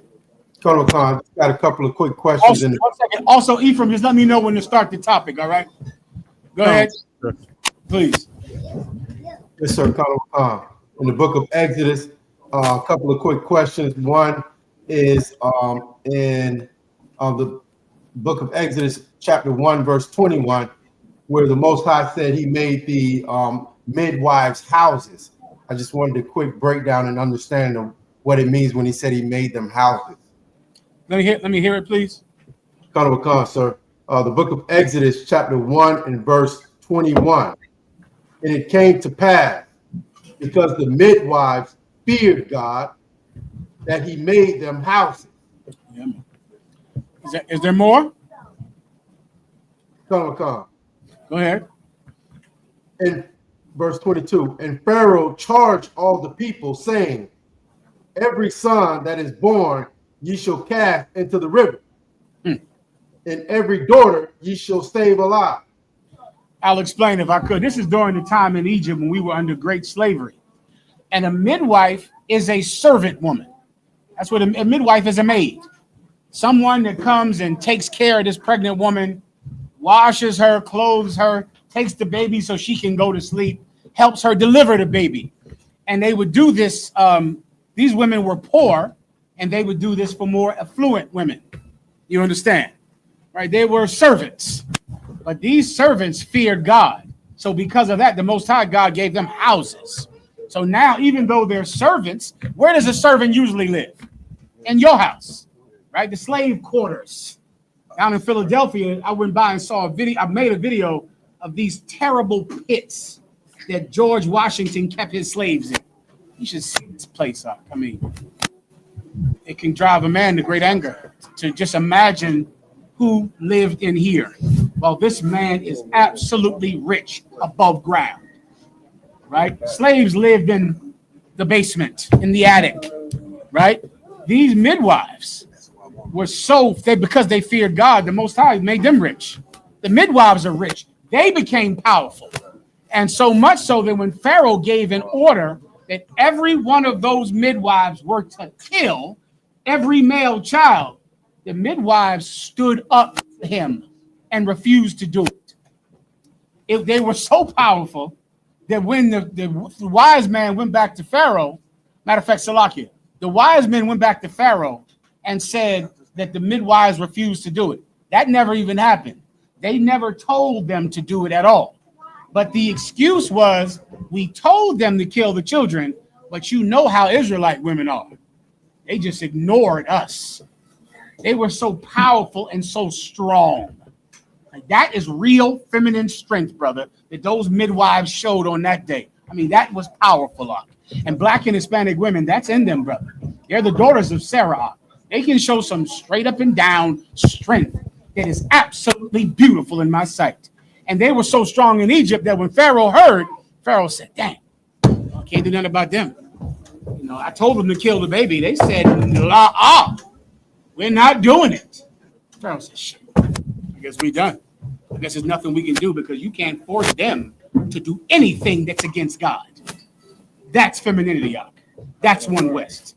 Everyone understands. Someone had a hand up right here. LeBron. Colonel McCon, sir, throughout the other one. If you could give me a breakdown of Romans chapter 1, verse 26 through 27. Solid. Am I good? Am I good with this? I forget who asked the question. Am I good? That was you? Oh, please go ahead. Go ahead. Please go ahead. Lively. They had, you know, they were full of fight. They weren't docile little mice. You know, they weren't women where you would say, kill these babies. You sure? I'll kill the baby if you want me to. That's not how they were. These are Israelite women. They was not going to do it, and nothing you could do to make them do it. They were lively. They were full of life. You understand? That's a lively woman. I know where I'm at in the UPK. I know y'all brothers like a little woman that does nothing but just, yes, my Lord, I one. Yes, please have eggs this morning. Will thou have an egg, my Lord? I ain't fighting you on that. Listen, yeah, that's beautiful. Listen, have it. Understand, you can have that, and she likes that too. That's why she chooses a rough man like you, because she likes to go and say, yes, my Lord, scrambled eggs will thou have? Likes that and do it. I agree with it and good. However, there's a time though. Might need a broad that can, you know, muscle down on something when hard times come. This was a hard time. Rockefeller Hollow while y'all was shy. You understand? This was not a time for a woman that simply bows out for fear. This was a time when the broad had to say, oh, you want me to kill these babies? We're not doing it. We're not going to kill these babies. Now, what's next? You might need that one day. Everybody understands, all right? Anything else? Now, do you need it every day? No. You don't need it every goddamn day. Sometimes you just want a scrambled egg. I get you. Yeah, but sometimes you might. You might need it. All right, go ahead. Salaki, sir, if I may. Go ahead, please. You know what I'm saying? That's just a reminder of the sister in the Maccabees, the mother with the seven sons. Give Faraz our hand. He's telling the truth on you now. Yeah, brother. The Bible says she showed her womanish courage with a manful stomach. She had courage. She was a woman that had a woman's courage with a man's integrity. She died and watched her sons die and congratulated them and encouraged the next one to die. Then she died herself. There's a time when that's necessary, brother. It happens. Pray you understand that. Slug sir. I'm sorry. Go ahead.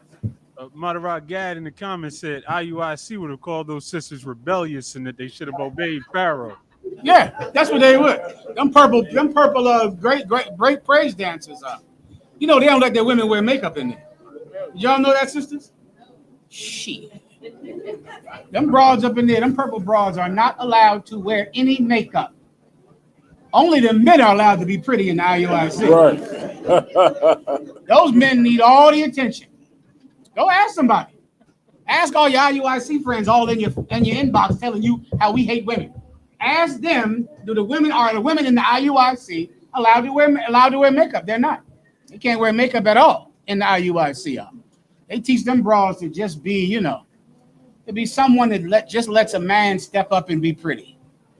If that's what you like, man, what can I do? I got to move on.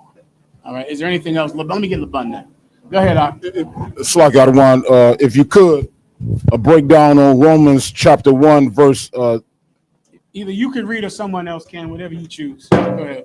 Someone else can read it out of one if you could. I think I need from 22 all the way through 26 or 27. I have to be brief. Okay. Go ahead. Khan, this is Romans chapter 1, You got it. verse 22. Professing themselves to be wise, they became fools. Might need one more verse. Verse 21. Because that when they knew God, they glorified him not as God. Neither were. I'm sorry. It's 24, the verse, the 24 through 27, but maybe for context, a verse or two above. Yeah, I'm just trying to catch. I don't have the context quite yet. It's coming. Go ahead. They glorified him not as God, neither were they thankful, but because with vain in their imaginations and their foolish heart was darkened. Verse 22, professing themselves to be wise, they became fools. Wise. With an S. They became fools. Verse 23, and changed the glory of the uncorruptible God into an image made like to corruptible man. Right. The whole point of LeBron is making an idol. That's what this is about. Right. Go ahead. And to birds. LeBron, come on. Slack sir. Go ahead, Ephraim. Your sound is low all of a sudden. I'm not sure what changed. The brothers will work on it. The water. The verse, sir, is 24 and 25 is the ones that I really want. All right, go ahead. 26 as well, sir. Salakia. Go ahead. Romans chapter 1. Testing one. Ephraim. Go ahead. Much better. Romans chapter 1, verse 24.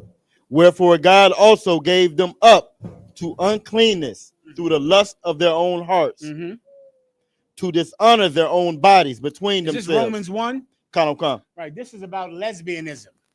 This precept right here. So it's going up above it, talking about how they're wicked and evil, which is something that to understand homosexuality and lesbianism, just think like this. Homosexuality and lesbianism is not the disease. It's a symptom of a bigger disease. A woman being a lesbian is like a sneeze. You understand? It's not the flu, but it's how you know they have the flu. You get my point? It's not someone coughs. A cough is not a cold, but it's how you know they have a cold because they coughed. You give me a woman that's a lesbian, talk to her for 5 minutes. You'll see how she ended up like that.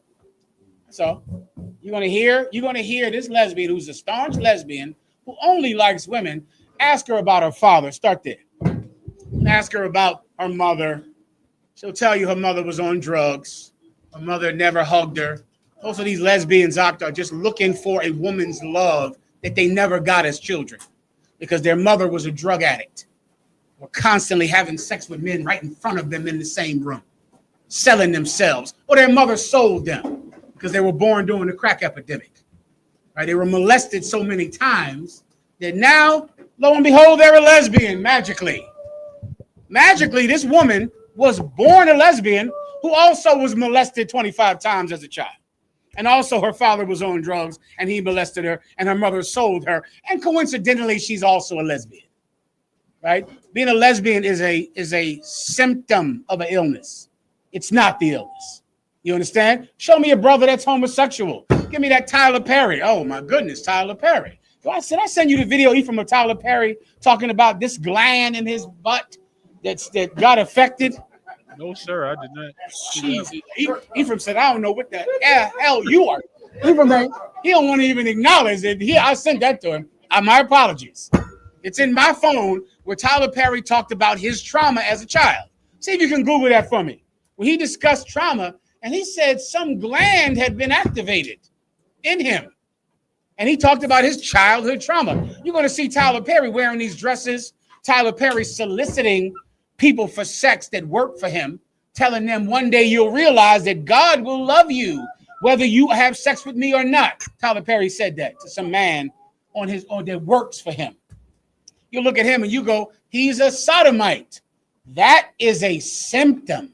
That's like a call for a sneeze. The child molestation is the disease. That's the disease, child molestation. That's the disease. Everyone understands. So now we're talking about it right here. We're talking about a woman that's a lesbian. If you can find the Tyler Perry thing, it's when he discusses, I know I had it in my phone, I think I had it saved, but it's when he discussed the trauma that he went through in childhood. That's the perfect way to understand this. Let me just give a quick look for it. It might take me 1 second. Bear with me. You can keep reading while I'm looking for it. All right. This is Romans chapter 1, verse 25. Mm-hmm. Who changed the truth of God into a lie? Who changed the truth of God into a lie? Right now we're in a society that is just like Rome.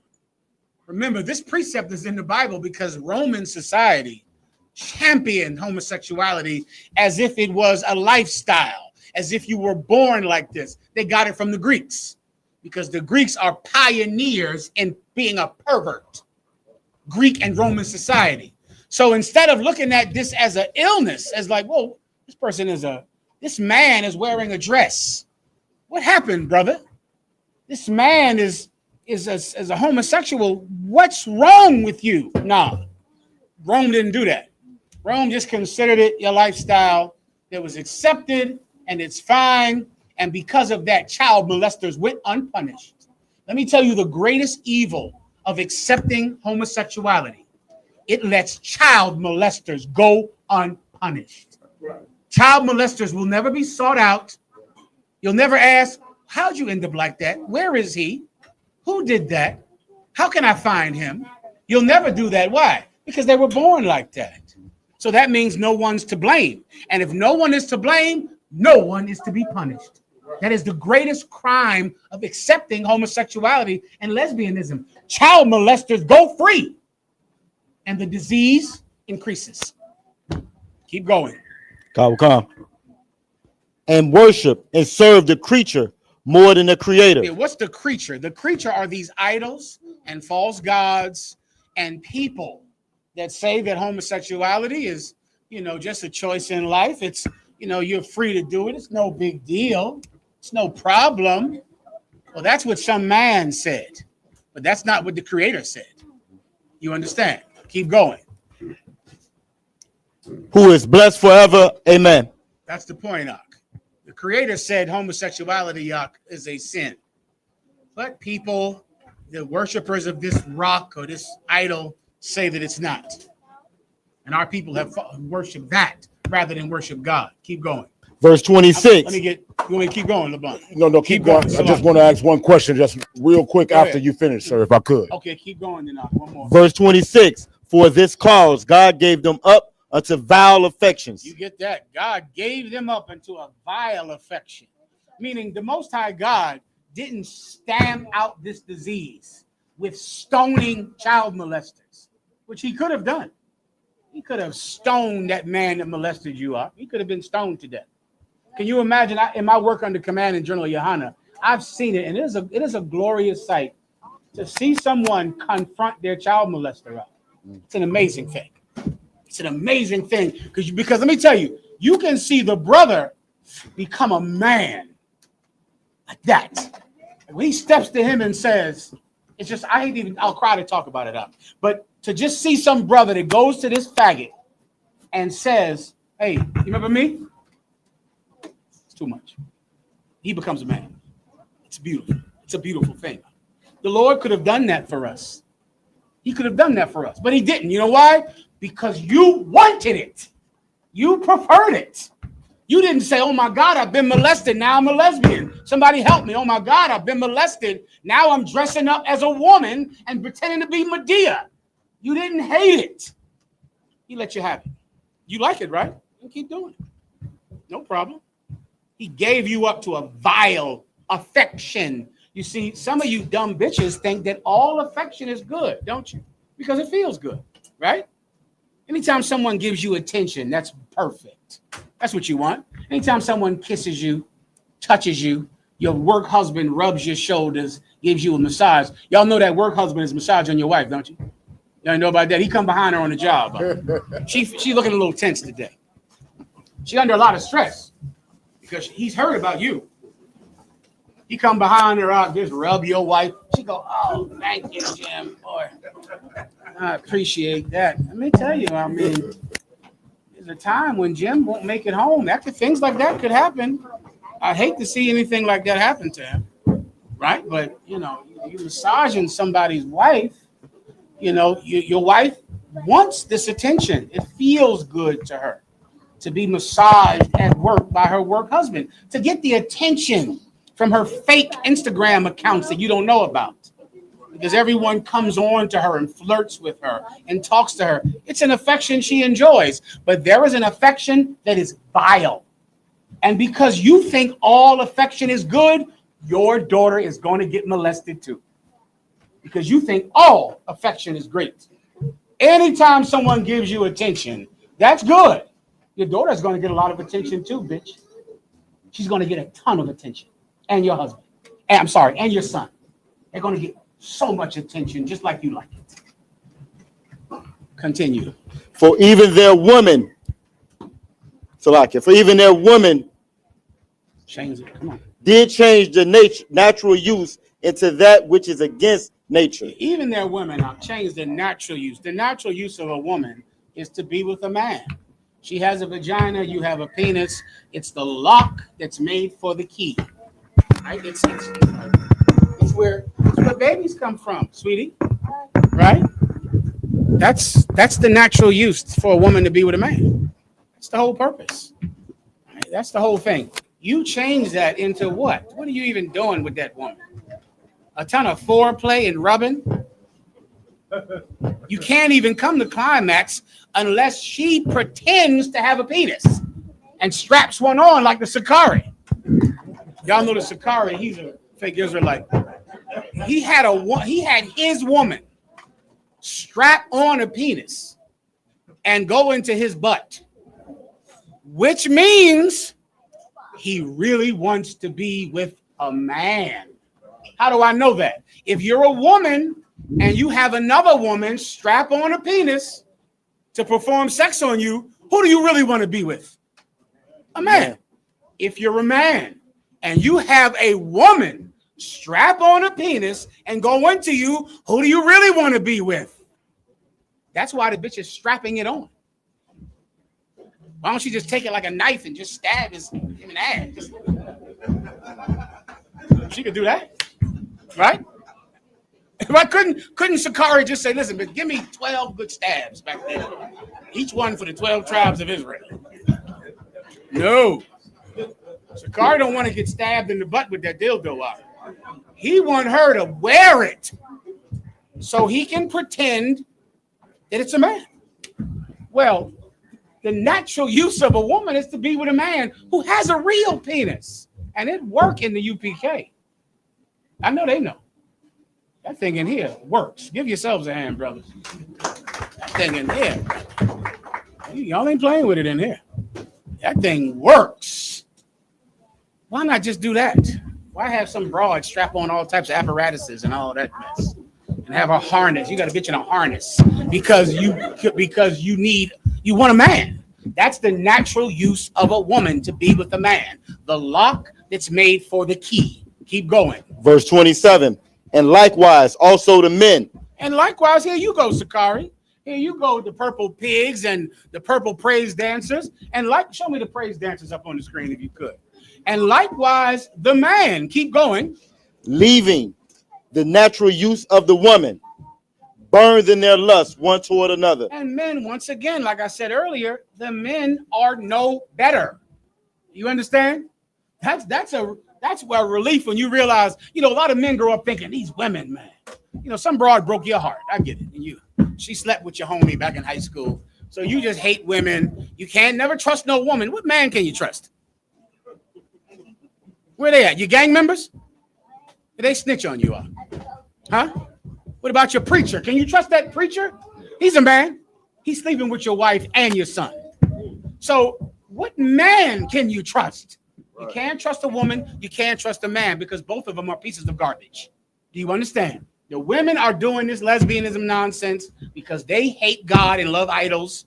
The men are doing the exact same thing, leaving the natural use of a woman to have a woman strap a dildo on and tear your backside up. You don't have the Tyler Perry video, do you? I'm not sure if it's the one that you were talking about, but I have him talking about how his abuse. Yeah, I'll take that. Go ahead. I think that is the one. I'm getting bad internet here. I'm not logged on the internet. Salakia, sir. I'm sorry. Go ahead. Salakia, sir, if I may, going back into the molestation in the Greek society, they call it pederastes. That's when you get the mentorship and the apprenticeship, and it was the law that the older men, could groom a young man, long as you take care of them, but they also will be their lover. So that's how you get the mentorship and apprenticeship. That's what came from pederastes. Speaking of The Apprentice, a pedophile is in the White House. He used to have a show called The Apprentice, and he's a pedophile. Donald Trump is a pedophile on the Epstein list, on Epstein Island today. Donald Trump, Jesus Christ. Donald Trump came out. They was asking him. He's so dumb. He's just going to tell the truth. He said he's mad at Epstein because he stole a young girl from me. He said that in front of the press. He said she was 17 and Epstein stole her from me. That's a quote. Because he's 90 years old, dumb as he could be, he just said it on TV. No problem at all. As long as he sends ICE agents into Chicago, they're not going to care that The Apprentice, who's a pederast, is in the White House. Gracias, New York. Gracias. Go ahead. Go ahead. Was molested by 3 different men and a woman. This is not the one. You're right. This is one where it's just him on the screen. That might be good enough, though. This is pretty nasty as well. Go ahead and play that. Go ahead and play that, Ephraim.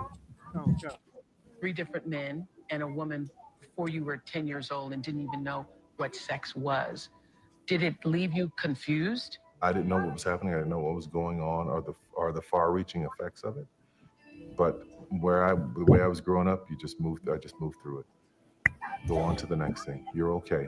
Oh, boys don't cry. Shut up. Move on. And unfortunately, what happens with men, in my case, holding on to all of that, not knowing what to do with it. I didn't realize it at the time, but that's where my gift to write came from. It was in the heartache, in the hell, in the pain, in my mind, no matter what was happening to me, be it sexual abuse, whatever was happening at the time, in my mind, I could go and be somewhere else. Now, looking at where I am now, that's where I go to write. People, Yeah, Oprah calls me a savant. That right there. That right there. Tyler Perry was molested by 3 men and 1 woman before 10. Now laugh when you watch Medea. Come on, isn't it funny? Let's go see the next Medea movie, y'all. It's great, right? Don't you love Medea? Man, that's funny. Medea is just so funny. I love Medea. It's a good thing that 3 men molested that child. Or else, how would you have Medea? How would you have Tyler Perry Studios? Boy, what an example of black excellence. Let's all move to Atlanta. Let's all go out there and clap and take tours of Tyler Perry Studios. It's a good thing that 3 men had sex with this 10-year-old boy. You see, him wearing that dress is not the sickness. It's a symptom. He's showing you that something terrible is happening to him. And 3 men got away with it. And 1 woman got away with it, and they shouldn't. They shouldn't. Anything else? Is that it? That's all on that. Officer Yatazar has a question. Let me get Kazaka Ahmad, please. Yatazar, with my apologies. He texted me before class. Unless he's not in the class. Kazaka Ahmad, are you there?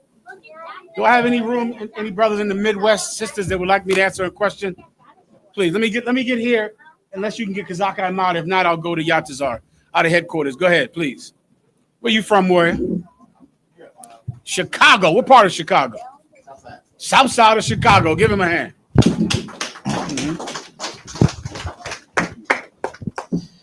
If I could, General, Ezekiel 45 and 22.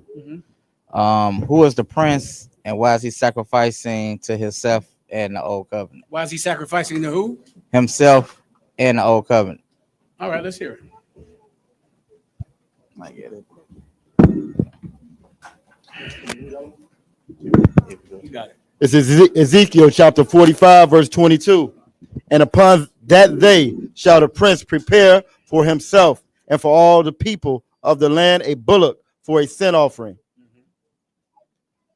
Keep going. Verse 23. In 7 days of the feast he shall prepare a burnt offering to the Lord. What's your question again, Art, please? Why is he sacrificing for himself? Is this Right, the old covenant? This prince is the high priest. It's calling him a prince because he's like royalty. He's a prince because he's high priest because his father was high priest. You understand? And when you go back to every high priest, who is the start of every high priest? Who's every high priest's great grandfather? Aaron. Every high priest is in the lineage of Aaron. So that's why they're being called a priest. This is speaking about the high priest over Israel. And he makes this sin offering every year for himself and the people. Why does he do it for himself? Is that what your question is? Now, who is the prince? Who is that? The high priest of Israel. Whatever high priest is high priest that year. Okay, kind of. We had different high priests. The first high priest was Aaron. Then Aaron's oldest son.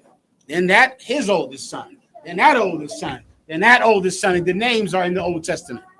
And the name of this cat will be somewhere in the New Testament, whoever the high priest was this same year. I want to say it was, what's that cat in John 11? Caiaphas. Caiaphas was high priest. Give him a hand. He knows the Bible. He knows the Bible. Caiaphas was high priest that same year. So the high priest changes after your father dies. You become one. If that was your question. Anything else? Solid. Anything else in here? Come on with it. Where you from again? Let me get this brother right here just because he's from the Midwest. I'll be out in California. Give Northern California a hand over here. The strong warrior camp leader down there in Northern California. Go ahead, Chi-Town. Give Ryan a hand. A stalwart down here, a pillar down here in Chicago, Chi-Town. Go ahead, Ryan. What do you have up? Most High Christ, do our General. Appreciate it. Quick question. In history, before Rome became an empire, right? I know there was Julius Caesar and Pompey. They both ruled together, right? And it was a third man as well. I don't know his name. That's not before Rome became an empire. That's after Rome was already an empire. Go ahead. So I want to see if the three consuls of Rome represent the three branches of America. Like the three consuls of Rome do not represent America. The three estates of Rome. Dr. Umar has access to no. Raise your hand if you ever heard of the fourth estate. Who knows what that is? Who said that in the back? Who said that?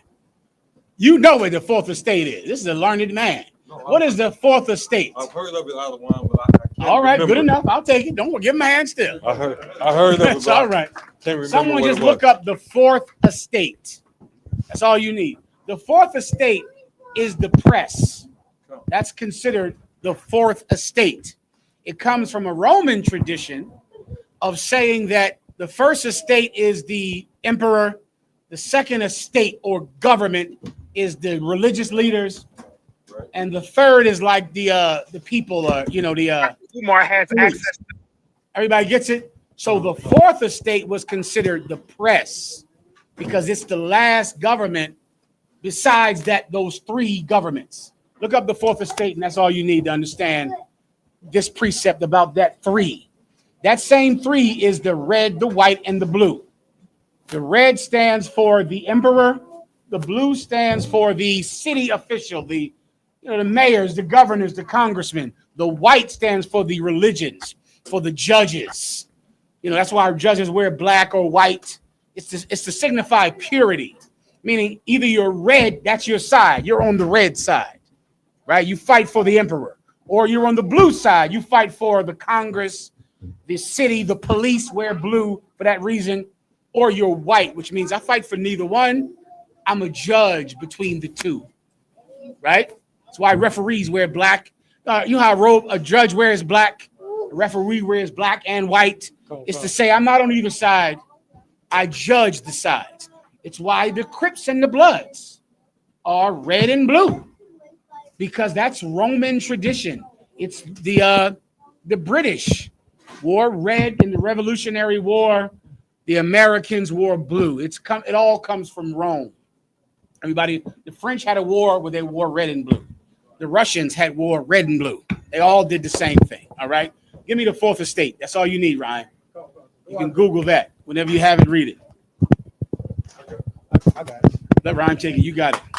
The fourth estate refers to the news media, particularly its role as a watchdog of government and other powerful institutions. So you depend on the news to watch what the red and the blue are doing and the white is doing. You depend on them to report on the president, to report on your congressman, to report on the judges. They're considered the fourth power, the fourth estate. Go ahead. Wakan. It's often seen as a crucial element in a functioning democracy. Give me the history of it. You got it. Where it comes from. Wakan. Go ahead. Historical context. The term fourth estate originated from the traditional European concept of the three estates of the realm, the clergy, the nobility, and the commoners. The realm, the clergy, and the commoner. Is that what he said? Go. That's the three. The precept you need for this is in the Apocrypha. Who knows what I'm talking about? That those three branches of government, the three-headed eagle with the 12 wings. That's what you need in the Apocrypha. That's the red, the white, and the blue. The clergy, that's the judge. He's a pious ruler. He just judges things. What's the other one you set up?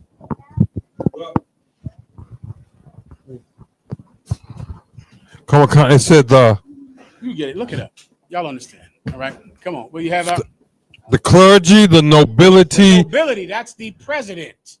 The nobility. Go ahead. and the commoners. The commoner, that's your congressmen, your governors, the mayors, the city officials. They govern the common people. The federal government, that's the bigwigs. That's the ones who really are the princes, the aristocrats.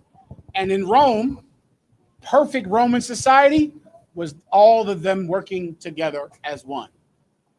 The red, the white, and the blue. They came together as one. You had paradise. You had Pax Romana. Pax Romana meant like just the perfect state of Rome. You can look that up if you need to, young brothers. All right, Pax Romana. It just meant, the perfect state of Rome, where all three branches work together as one. Everybody understands. All right. Anything else? The precept you need is a three-headed eagle. That's in Ecclesiasticus. All right. Shalom, Maury. Get it on. Good to see you, Captain. Go ahead. Anything else? Let me get Kazakh. I got to hear from Kazakh, so I'm going to Northern California. Then I'm going to Levi. Northern California, you have it. If I may, General, have a breakdown on Matthew 17 and You need the microphone, please. If I may, can I have a breakdown on Matthew chapter 17, verse 2? And what does it mean when he was transfigured? Can I just break it down for you? Is that the transfiguration right there? Is that what you're about to read? It's when he was on a mountain with Elijah and The transfiguration is he was on the mountain. Christ went. This is right before he was crucified. He went away from the disciples who had fallen asleep. He told them to stay awake. They didn't. He left. Two of them stayed awake. Andrew and Peter stayed awake. So they left and went to find him. When they went to find him, he was on the top of the mountain, brother, completely glowing. So imagine Christ standing there, glowing like lightning all over him. And Moses and Elijah were standing on his right and his left. And when I believe Peter saw it, Peter said, "Oh my God, look, it was a miracle. This man that they're suffering with day and night on the run, being afraid to die. They go see him in a private moment and he is glowing. They know he's the man now. Now their faith is confirmed. You understand? So Peter said, my Lord, let us build 3 altars, one for you, one for Elijah, and one for Moses. Because we saw you, Elijah, and Moses. So we'll build 3 altars for the 3 of you. A voice came from heaven and said, this is my beloved son, hear ye him. Don't build an altar for anyone but him. Moses is not the equal of Jesus Christ. Elijah is not the equal of Jesus Christ. Any thought in your mind like there is some parity between Jesus Christ, Moses, and Elijah is a lie. That they are not equals. And that's why a voice from heaven came out. I believe that's what he said. I think that's in 2 places. If it's not, it's something that means he's the man, forget everybody else. You get my point? That's your breakdown. All right. Anything else? Go ahead. Like a sister asked in the comments, so is America the modern day Roman Empire? Yes, it is, sweetie.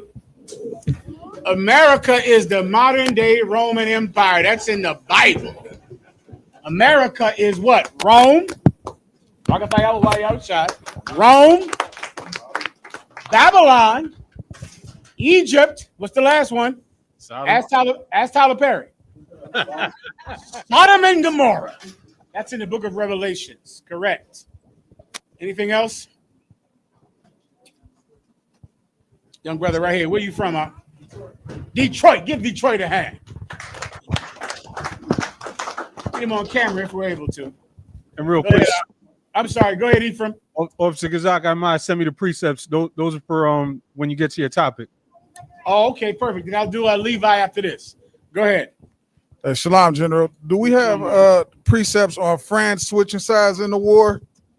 Oh, yes, we do. What is the precept? General Hazayan, he's who I go to for this breakdown because his notes are impeccable. I forget who France is. Who just passed their officer's test? Gomer. Give him a hand. He's right about that. He knows it. Gomer is France. And there's some precept that says Gomer will be turned or Gomer will switch. You find Gomer in Ezekiel, that's France betraying America. You understand? And look at these tariffs happening right now. Donald Trump is setting the stage to make enemies out of people who were allies. He's doing it right now. Donald Trump was going to invade Canada. Come on. Donald Trump said he's going to invade Canada and invade Greenland. Donald Trump makes enemies of people who are allies. And he'll make an enemy of France. He'll make an enemy of Canada. God damn. Yeah, France is going to betray America. General Yohana has been telling me that, for years. And now you can just see it setting right now. They're going to become enemies over money. And when people become enemies over money, people or governments, they go to war over that. They physically fight over that. You understand? Gomer is what you need, all right? Anything else? Let me get tell them where it is. Ezekiel 38, the water. Let me get who was next. Levi, you got it. The water, sir. Officer Sharantas text me these two questions, sir. Real quick, in Genesis 49 out of 1. When he came to when Jacob was talking about Simeon and Levi, he wanted to know what was Jacob's honor in verse 6, sir, where it says, "O my soul, come not thou in their secrets unto their assembly, mine honor be not thou united. For in their anger they slew a man." He wanted to know about the my honor part, sir. Okay, Jacob's honor was his ability to keep his word. That's his honor. It should be every man's honor. Jesus Christ said, "Let your yea be yea and your nay be nay." Who knows what that means? You know a lot. Give her a hand. Oh, speaking of that, now trying to get the party started, huh? Just reaching here for a little something. They damn near bled me dry in North Carolina. I thought y'all was hustlers up here. I thought those people, them kids in New York, I thought was the biggest hustlers in the world. Them kids in New York hustle. Woo! Give North Carolina a hand. I think North Carolina beat me with all the hustle. North Carolina, it was the smallest little baby in the world you ever saw. Now, I told her I was going to have her money for it, right? The next day, I didn't because I didn't have any change. She came over to me in the class and said, "I want my money." She's so little. I said, "What you say, baby?" I said, "I want my money." I said, "God damn it, I'm sorry. Ariana didn't bring the change." Woo! Listen, y'all better pay your tithes, dog. I need some money. These kids are hustling like the rent is due. Before you know it, I gave up so much cash down there. I don't know how I got home. Let me tell you. And if you don't start giving me money to give to these kids, I'm going to do something extreme about it. Y'all know Puff Daddy is getting out of jail soon. Now, if y'all want me to change my name to the Hebrew Hammer and hire myself out to have sex with Puff Daddy's women, that's y'all fault. Don't blame me. Because the kids need their goddamn money. Now, is that where this has to go? Okay, then, Yatazak. Because I'll be the Hebrew Hammer hiring myself out. Because somebody got to have sex with him. He ain't going to do it. Or y'all can hand me my money so I can give it to these kids. Now, y'all choose. Now make sure General Yama never hears that. Can you erase it? Just turn it off. All right. All right, little sister. Let's give her something right now because she's sitting there being a good girl. Come on over here. Hand her these two right here. Start the ball. They shouted her out. They said her name is Georgia, sir. Who's Georgia? The little girl from North Carolina, I think. Goddamn Georgia. Give her a hand. Woo! And some brother, he like to have 9 children or something down there. I don't know how I could afford to get home. I'll tell her. She got Clap it up. Give her a hand. All right. What was the question I was supposed to answer? Go on, sir. It was about Jacob when he said, "My honor, be not thou united." Yeah, Jacob, because he didn't want his 2 sons to be united. My honor, be not thou united. Because if these 2 sons come together, his word will mean nothing because he gave those Africans his word that they would be safe. Jacob and Levi had other plans. And they went and killed 90 of those Africans. And so because of that, he broke his word. Do you understand? They took justice in their own hands. Taking justice in your own hands seems very righteous. It seems like you're doing the right thing. But you cannot take revenge at your own hands. Someone in charge decides what measures are taken when it comes to a trespass. You can't decide. Levi and y'all know the story? Y'all know the story, right? Levi and they had a sister. Levi and Simeon had a sister. This African raped their sister, and Jacob had a whole plan of making peace with them without going to war with them. He had a whole plan worked out, right? So he could, make it through this town, get justice, but not have full out war with these Africans. And he gave them his word.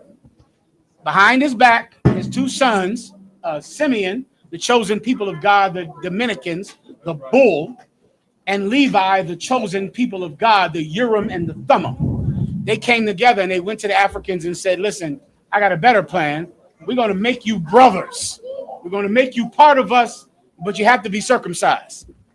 The Africans wanting peace. They didn't want this rape to mean that they would go to war with us. They wanted to treat it like a single incident. They said, fine, we'll get circumcised. 90 of them got circumcised when they were laying on the bed, convalescing. Simeon and Levi went in there and killed every last one of them, thereby breaking Jacob's word. Jacob cursed them and will not allow them to come together. Now, to this day, they dwell on the exact same island, divided. The Dominican Republic and Haiti, and they hate each other, and they're divided. If they were come together, woof, it'd be a rough thing. Levi showed me some videos of the Haitians fighting those gang members down there. You don't want to see them. You do not. Levi took me in the back office in headquarters, showed me videos of Haitians setting each other on fire, chopping each other up in pieces. And it was something you should not look at, because they have a capacity for revenge that is intense. You understand? Haitians have an intense capacity for revenge that other tribes don't really understand until you see these videos that Levi has on his phone. Levi, you understand, I'm sure, right? Right. Simeon has the same ability, to somebody commits a crime, you might go kill that guy, right? Not them. Not them. They don't just set everybody's child on fire. They set this brother on fire up. Oh, he was on fire, rolling around the ground. He was watching him, because he's a member of this gang. And they just set him on fire and chop him up in pieces and put it on the internet. That's Levi and Simeon. Everybody understands. When they're in the world, Levi and Simeon, they can come together in the truth. Because in the truth, your carnal nature is conquered. But in the world, it's not. Judites have another ability to just hate forever. To just keep a grudge forever, to never let it go, to never, ever let go of a beef. That's Judite nature.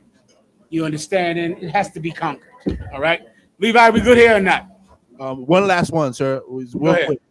Sharatazar said fake Israelites are teaching in Genesis 34 and 29, and all their wealth and all their little ones and their wives took they captive and spoiled even all that was in the house.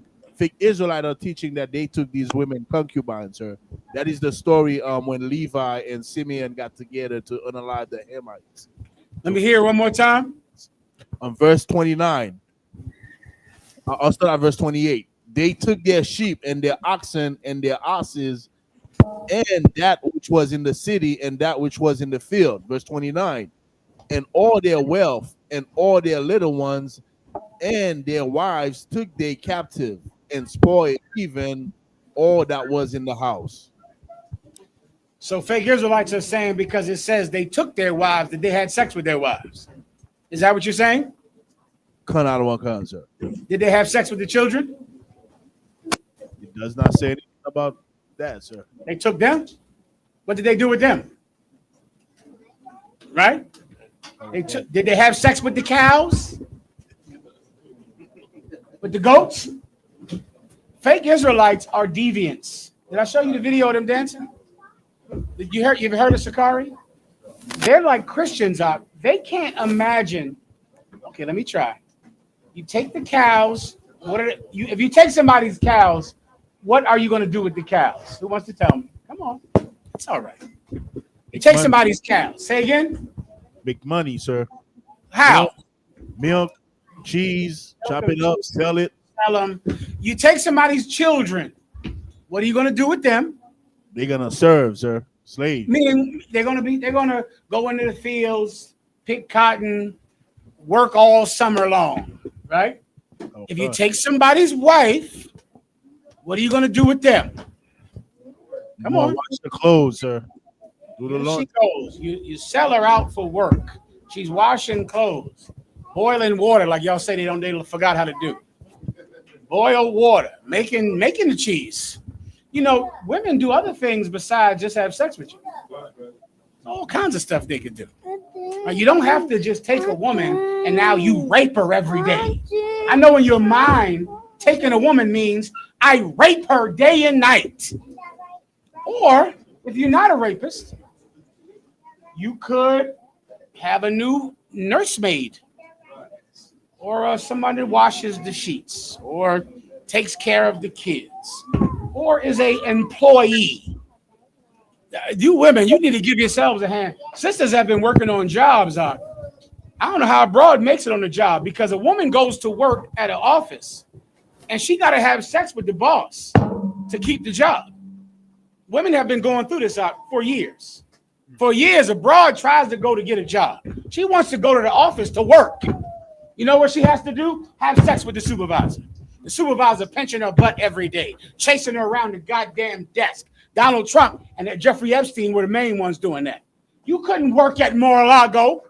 You want to work there to be a waitress. Donald Trump is pinching your butt every day. And what do?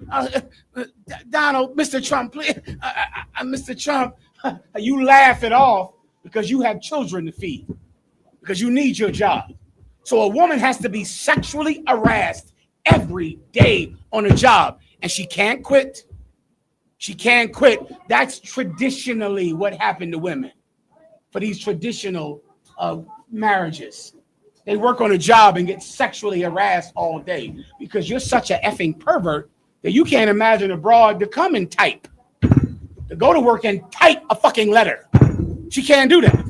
You gotta, excuse me, baby, you gotta go make jokes with her. Yeah, I got something for you to type. You can put your hands on some of this. That's very funny, Jimmy. You gotta laugh it off because she can't quit, because she has children to feed. And all you think about is raping her day and night. There might be a solution for that. That solution might be coming. Anything else? Let's get into the topic. Go ahead. Sir, it's about time. You got clap it up. We're gonna get to the topic. Cross the line. Where we at?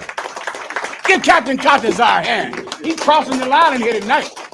From the tribe of Ephraim. Boricua. We getting it on in here tonight. If you want, just start. You can do your thing. Oh, okay. Let me know. Okay, I'll try to still be brief. It's up to you. All right. Go ahead. Captain Desariat too. Goddamn, there you go. Crossing the line. Getting it on. Captain Malo Quad holding it down, the Midwest Monster. Give him a hand. What do we have? What's going on tomorrow, Malo Quad?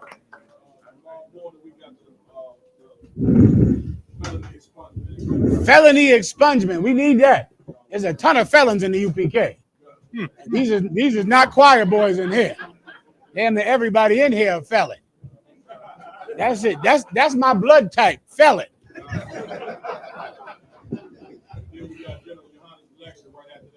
What time? 7 p.m. Commanding General Yohana's lecture, 7 p.m. General Kabbalah Mop, give him a hand. Don't forget, felony expungement. Right after that, 7 p.m. 7 p.m. Is that Eastern Standard or Central? The felony expungement is 10 a.m. 4, and then General Yohana's lecture is 7 p.m. to 9 p.m. Is that 6? Oh, so is that 6 on the East Coast? That's 8 on the East. That's 8. So 7 p.m. Central, 8 p.m. Harlem time. 8 p.m. Harlem. If you online, Commanding General Yohana's lecture, we're getting it on. If you're here in Chicago in the room, you be here at 7 p.m. All right, be here on time. All right. Let's go. Come on, Ephraim. Yes, sir. Well, this is just such a ripoff, and it makes me so angry. I had to read this twice. And you may have to read it twice too, because the Ohio governor, he signed a bill allowing the police to charge you up to $750 simply to access their body cam footage. Yeah, the police that you already pay for with your tax dollars. That's not enough. Let me tell you something now. There are many mysteries in life that I don't understand. And here's one. I do not understand what a cop has to do to get fired. I do not understand at all. The police now, they have body cam footage. They're already getting paid. And police are getting paid, and there's crime everywhere. Police are terrible at doing their job. God damn, if you went outside and saw trash everywhere, what would you say? You would say the trash department, the sanitation department needs to get fired. There's trash everywhere. If your water never turned on, you go to your sink, turn the water on, nothing comes out. You'll be like, what? God damn it, who the hell works at the water department? The police in America, there's crime everywhere, and the only time they arrest somebody is when it's an autistic child that's innocent. Him they kill. The police are terrible at doing their job. They're a city agency, and they're terrible. How do I know? Crime. The police are responsible for preventing crime. What do you think they wear those uniforms for? And those cars with the lights on them? That's to prevent crime.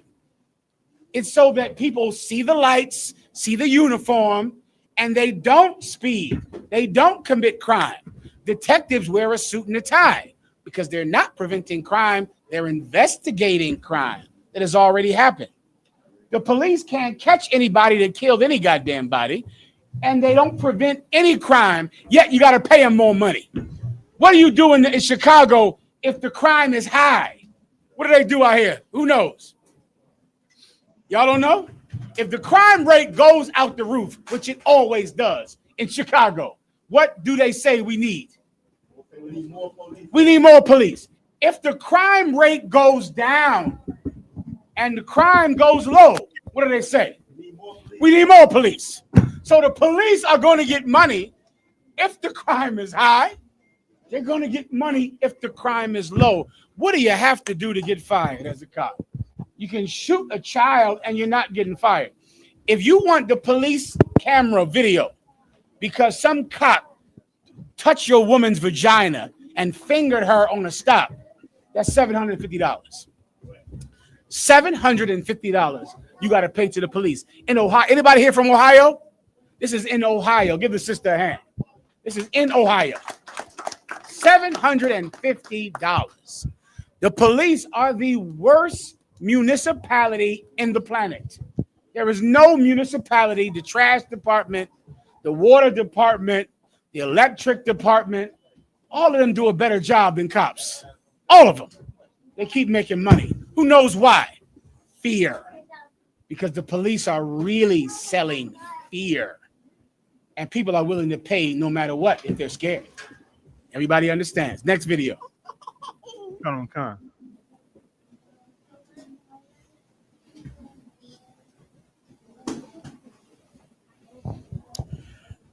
You can take me to the big boys if you need to.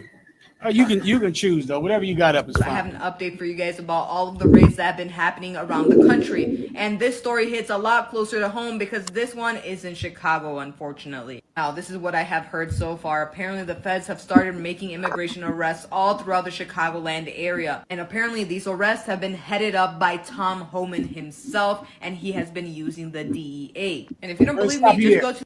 Give me the next video where Trump says why he's sending ICE agents to Chicago. Trump, when he became president, he said he was going to do mass deportations. Why? To stop the drugs, to stop the cartels, to stop the Mexican gangs and the Mexican drug dealers.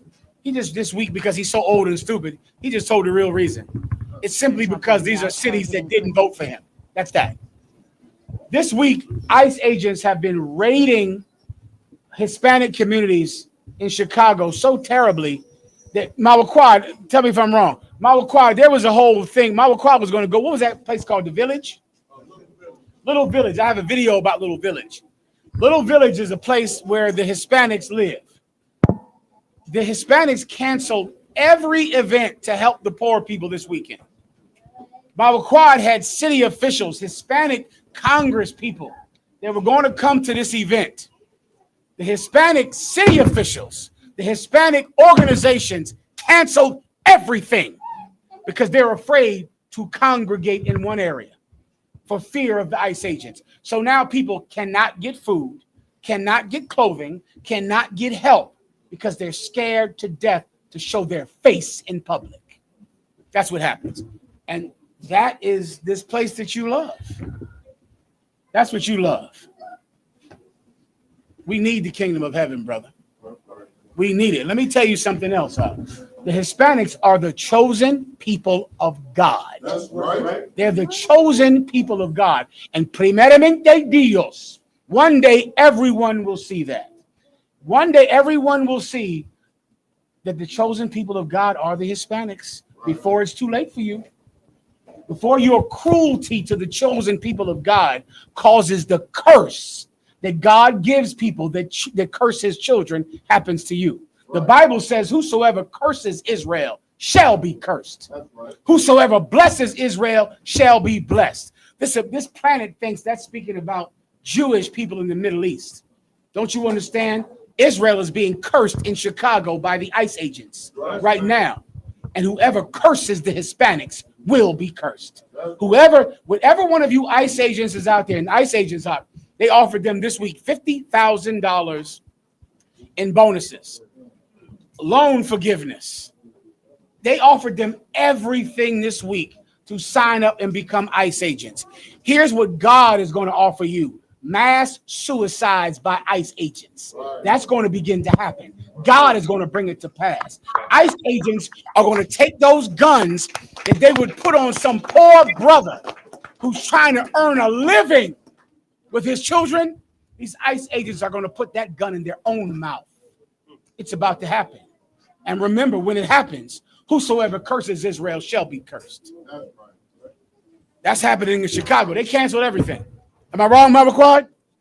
They canceled everything. You want to say something? They canceled everything out. I had the letter that Mama Quad sent me from the city officials saying that they're too afraid to come out and give shoes to poor people, give food to poor people. They're scared to death. And that is the point. Come on, New York. Okay. President Trump is now targeting predominantly Democratic cities for ICE raids and deportations, planning to flood cities like LA, Chicago, New York with ICE agents, aiming for the, quote, single largest mass deportation program in history, saying he's setting his sights on cities with what he says has a high population of illegal immigrants, calling them the, quote, core of the Democratic power center. Calling them what? The core of the Democratic power center. I thought these raids were about the cartels and are about drugs. He's sending the ICE agents to Chicago, New York, and Los Angeles because they're Democratic run cities. That's it. Because the Hispanics that are here are a major part of the economy of Chicago. Donald Trump is just trying to destroy the economy of Chicago. He's trying to destroy the economy of Los Angeles. It has nothing to do with stopping drugs. How do I know? Because Donald Trump snorts coke, along with Joe Rogan, who snorts cocaine, along with every Donald Trump supporter who buys cocaine and snorts it. So I know you're not trying to stop you from getting cocaine.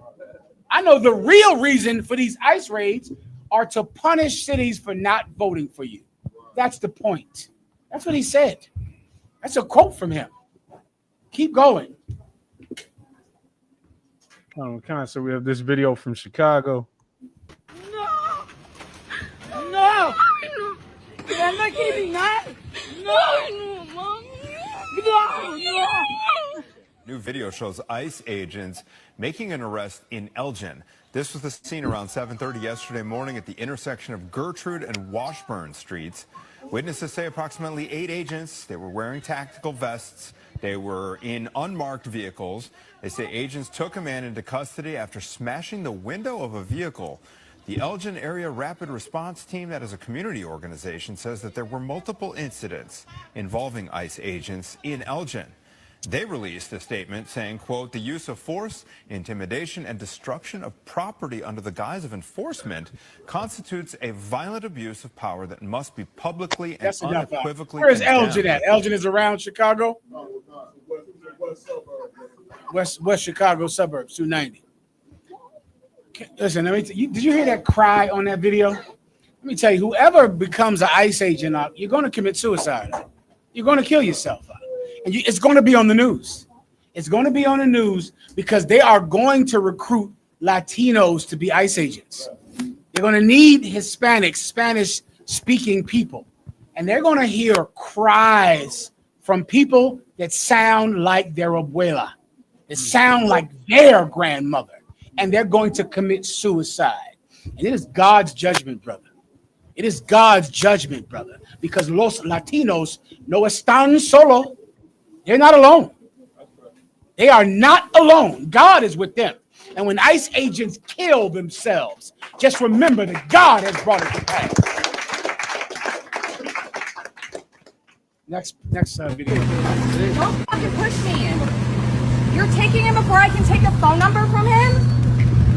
You need to stop. You need to stop kidnapping people off the fucking street. 100%. You just dragged him away when I'm trying to call his family for him. We're making an arrest. You need to stay Show back me your from our arrest area. warrant then. Show me your arrest warrant. I don't need to show you Yeah, anything. because you're a not, liar. You're not an interested party. You have no right to see that. Stop! So- You guys are kidnapping people off the fucking street. We good? Yep. Yeah, because what? Because someone came over to help them, you have to rush and get them in the fucking car? You're being obnoxious in the lady. Not being obstructive. You're being obnoxious. This is 100%. 100%. You guys have no conscience. Yep. If you're doing something right, take your mask off then. Yeah, you're cowards. An unmarked car. What do you want to say, Chicago? Microphone. Can they hear him? Go ahead. Salaya Adawan, you can tell they cowards because just like the lady just said, they in masks. They faces covered. It's Ku Klux Klan all over again. Mask, just like the Ku Klux Klan. Give him a hand. You know, and I don't know if you brothers remember this, right? But you remember back during COVID, right? Back during COVID, white men were told that they had to wear masks. You remember that? What did white men do? Who knows? Oh, y'all don't remember. I remember that clearly. You know what they said? I'm not wearing no damn mask. I'm not letting Dr. Fauci tell me that I have to wear a mask. They want to wear a mask now when they're kidnapping people. Because they're the Ku Klux Klan. Now they want to wear a mask. They didn't want to wear the damn COVID mask. No. They hated Dr. Fauci for telling them to wear a COVID mask because they want to sneeze right in your goddamn mouth. Nasty white people. How in the hell can you fight wearing a mask? What do you do if you sneeze, Yatazak? If you were to sneeze, what would you do? Achoo! If you were to cough, what would you do? Ha-ha! This nasty devil doesn't want to wear a mask so he can sneeze right in your mouth. He fought wearing a mask. Meanwhile, don't you cover your mouth when you sneeze and cough? You want to get us sick? Now, you love the mask. You love wearing masks now because now it's for hiding the identity of some hired thug who kidnaps people's children. No problem. You can wear your mask. You're going to pull that mask down to put your gun in your mouth and kill yourself. Then you'll pull the mask down, and then you'll know whosoever curseth Israel shall be cursed. Keep going. Next video.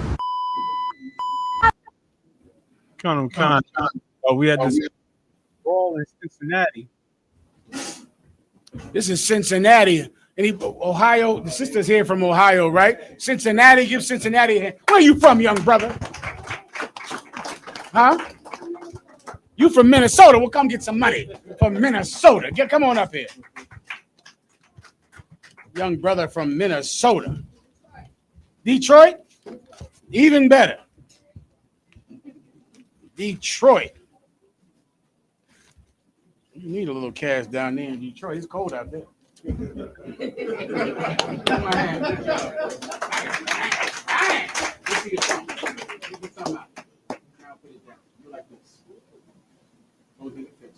your thumb out. Put your thumb down.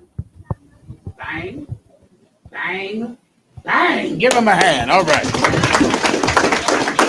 know how to see, brother. That's all you get. You stand up there. Woo. You like, all right, come on. What you waiting on?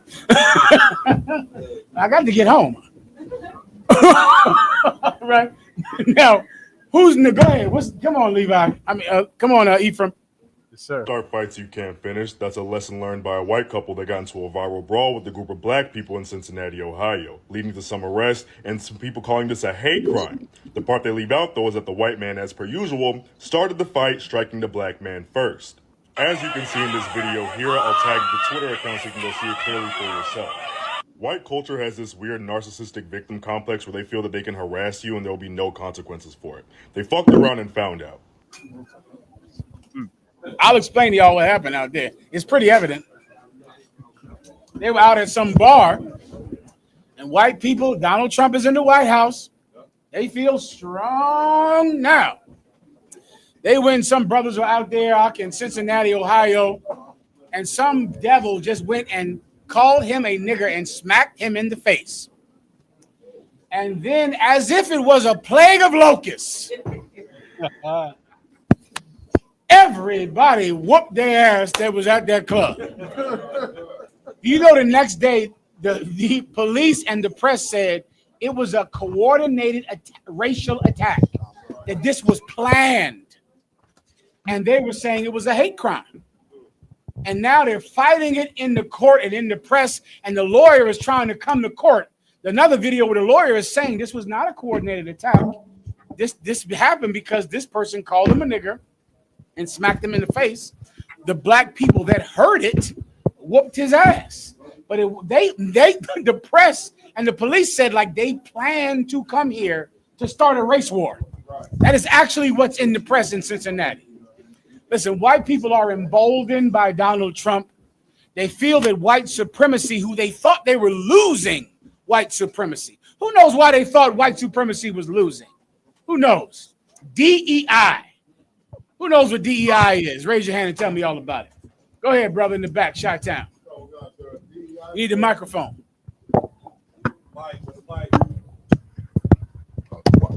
It's like it, sir. DEI stands for diversity, equity, and inclusion. Diversity, equity, and inclusion, which was the law of the land. There were so many. If you ever heard about black women having jobs for the last 20 years, it was because of diversity, equity, and inclusion programs. Donald Trump fired 250,000 of them in a month. In 1 month, he fired 250,000 black women and cut off diversity as the law. It's illegal now to have diversity. Let me explain something to you about diversity. That's what made white people so scared. White people would go to the doctor's office and see a black doctor. They would say the world is over. Right. We are losing society. That's what happened now. Do you know how few people were affected by diversity? 10%. 10% of Harvard is black. 3% of Harvard is Hispanic. You know how many airplane pilots are black? 3%. 1% Hispanic.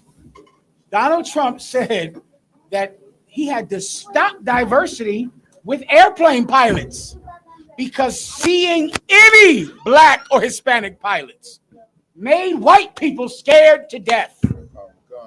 Let me tell you the truth about diversity and inclusion. The fact that the program exists means that the white man is the devil. That's right. Why would you even need a program forcing white people to hire black people? And black people, the tribe of Judah, Jesus Christ. I talked about the problem with Levi earlier. Their problems. You know what a Judite problem is? Pride.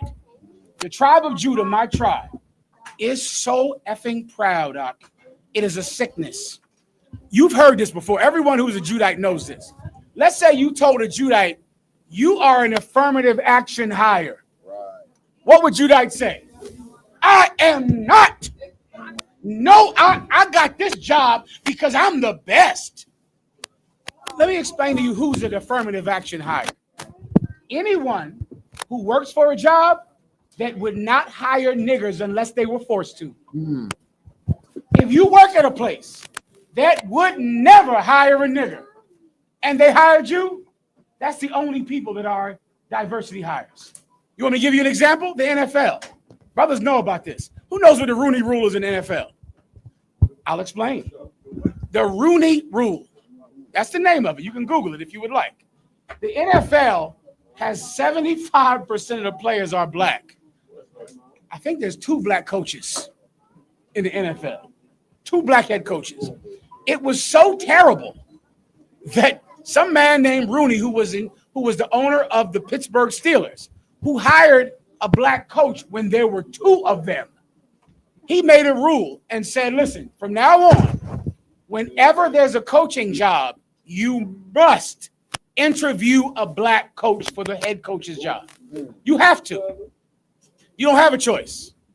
So, because of that, there is a minor increase in black coaches because you have to interview one if you have a coaching position open, which means the only way the NFL will hire a black coach is if you force them to. Right. You have to force them to do it. Right.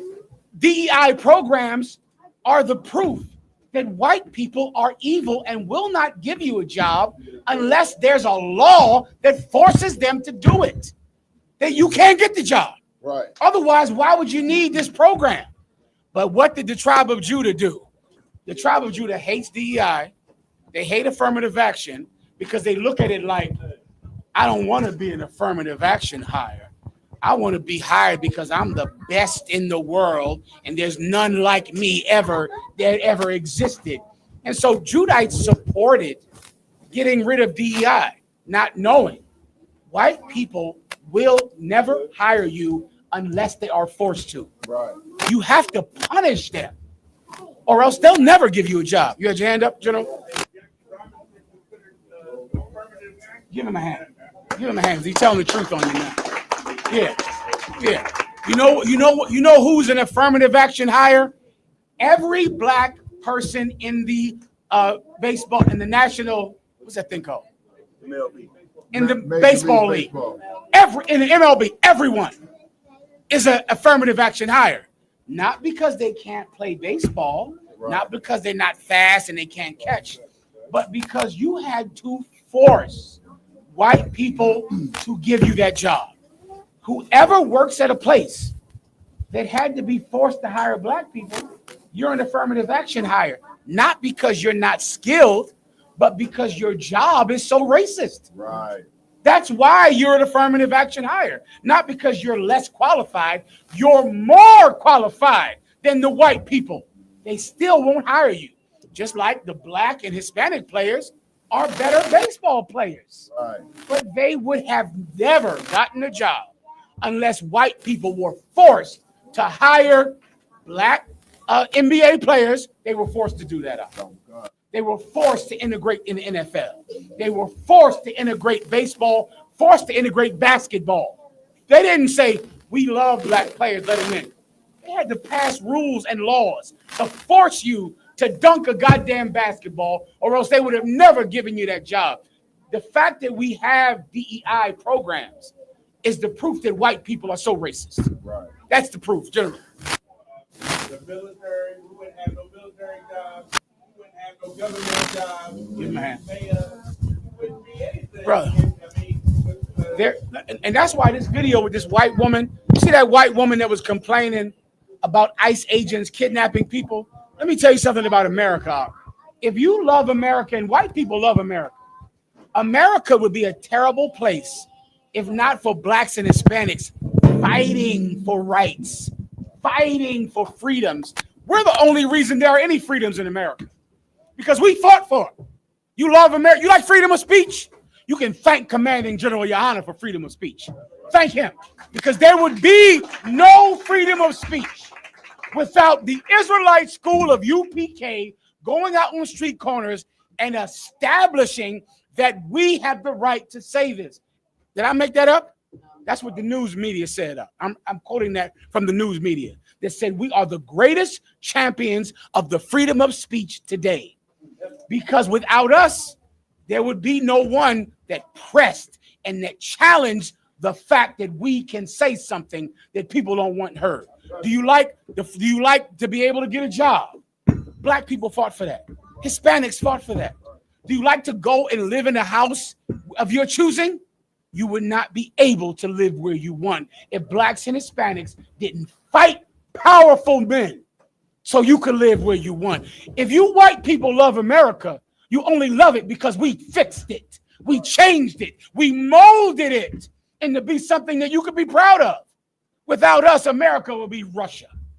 Without us, America would be the most boring, dull, poverty-stricken place in the world, and even white people would not have rights if not for blacks and Hispanics. Sir. If you look at the screen behind you, you can see that article.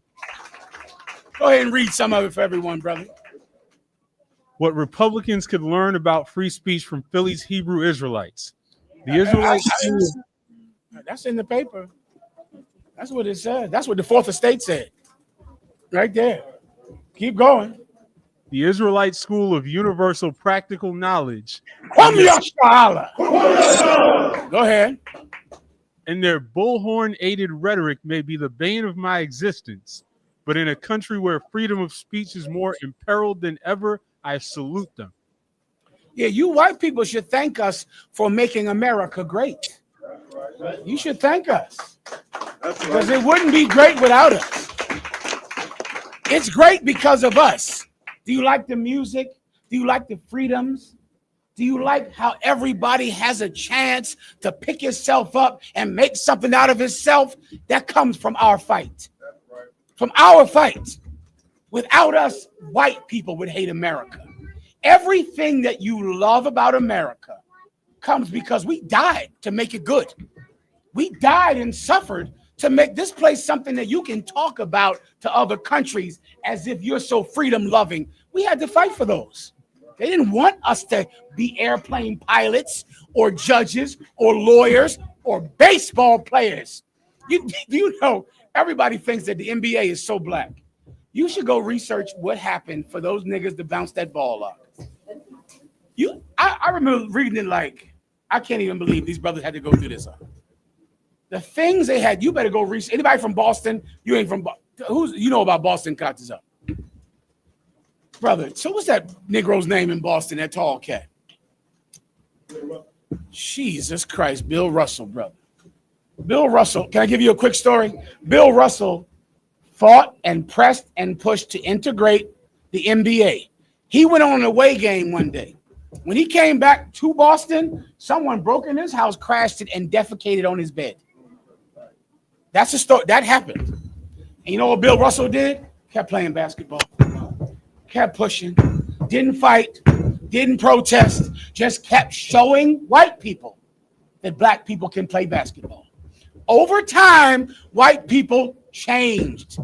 They said, we like black basketball players. Jackie Robinson did the same thing.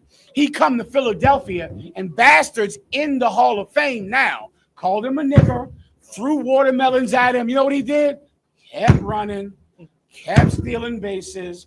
Before you know it, that same racist white man said, you know, I hate these niggers, but boy, they good at baseball. You know what? I'm starting to like niggers now. I want more niggers. We made America great. This place would be terrible for every race if we didn't fight and push and challenge the status quo, challenge the authorities to do something they didn't want to do, which is include anyone but themselves. Come on, Warrior. So like just on that point, 1976, you remember they banned dunking from the NBA because of Kareem Abdul-Jabbar. Yes, they did. This is so crazy to hear it now. Kareem Abdul dunk. Them white people said blasphemy. Brother, he committed an act of heresy.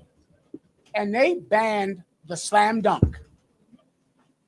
And he had to fight and push and call and complain. Then they said, you know what? Let's let him slam dunk. That's where you get slam dunks from. From somebody fighting, dying, suffering. Now America is great and you don't need us. Right. We'll see. We shall see. Please, sister. She needs the microphone.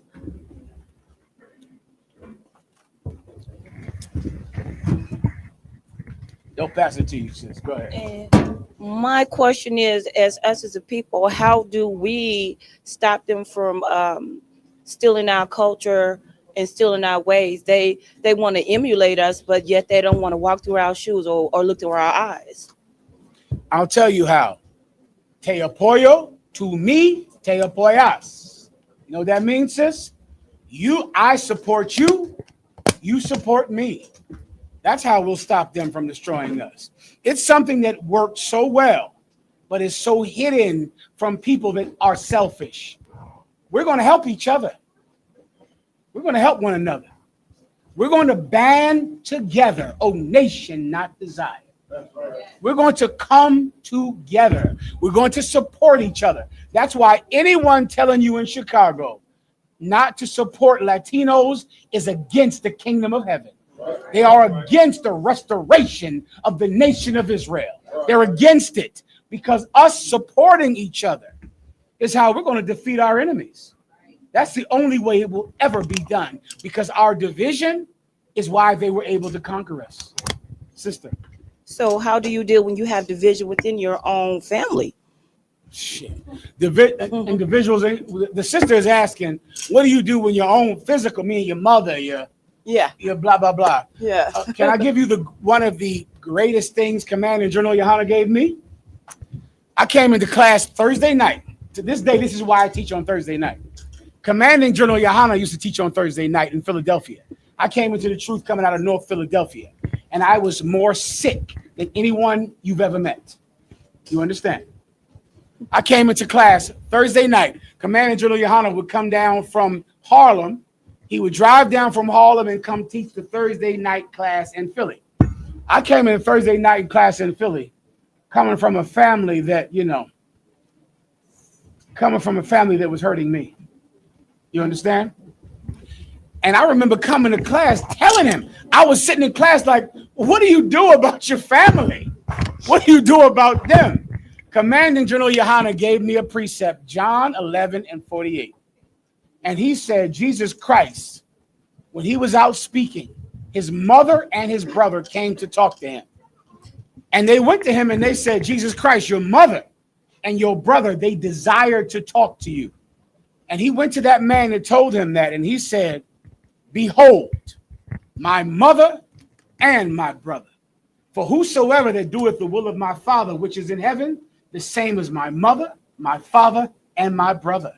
You know what Jesus Christ gave me through Commander General Johanna? A new family. That's the greatest gift I ever had. I just started over. I just went and took these brothers and these sisters, and I just made them my family.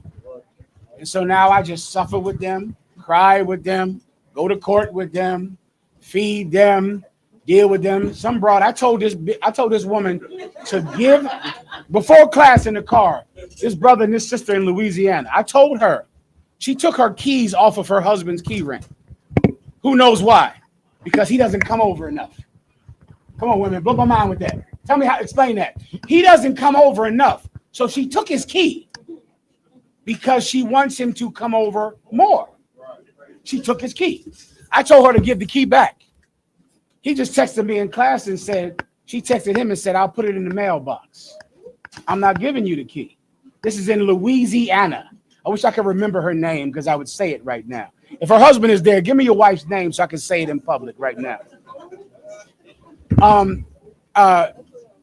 I I told her to call me in class so I could let all of you hear me chastise my child.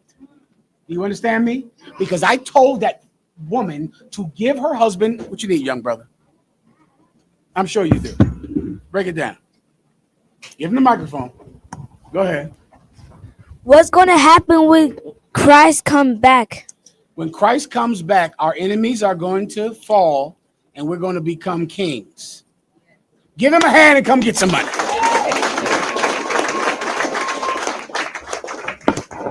When is this class over? There you go, young brother. Get it up. The water to you, warrior. Wrap it up. Go ahead. You got it. Good job. Okay. Why? Because this is my family, so I gotta fix them. I gotta suffer them. I gotta deal with them because this is all I have. I've made my choice. You understand, sister? All right, come on. Ephraim, where we at? I gotta wrap it. Yes, sir. We just got a few more. Ah, shit. Go ahead. You talked me into it. The water for Gad. Gad teaches me Spanish. He's a Gadak, but he knows Spanish. He's fluent in it. He's helping me out. Gracias. Go ahead. Sir, General Q shared this story. Tony Braxton tells his sister Tamar the Bible was written by a racist white man. It's a terrible. Who did this? Who is this? Tony Oh, Braxton. shit. Here we go. 1 second. Come on, let the young brothers come on up. Come on, Canada. You from Canada, right? Come on and get up here, brother. I'm sure you got something heavy to bring up. What do you want to say? Give him the microphone. What you want to break down? Cause I was watching this one video, and then because the man was black, and then the girl was like, she told him to she got mad at him for selling something, and then when she called the police, and The then young brother on camera. He's breaking down something heavy right here. and when she Who called did this? she called the police, and he was like, he didn't even, he asked her what he did, and then the police got mad at him, and they took him to somewhere they could talk with Is him. it a question or you want to make a comment about that? I wanted to make a comment about that. Break it down. So why would they do that if he didn't do nothing? He was just selling something and they just took him in. I got you. Because our oppressor is very evil, which is why we have to be very good. You understand? Con. Give him a hand. Clap it up and take that cash out. Get yourself something. This is for you, brother. Go ahead and get it. You can take this cash right here. Cap it up. All right.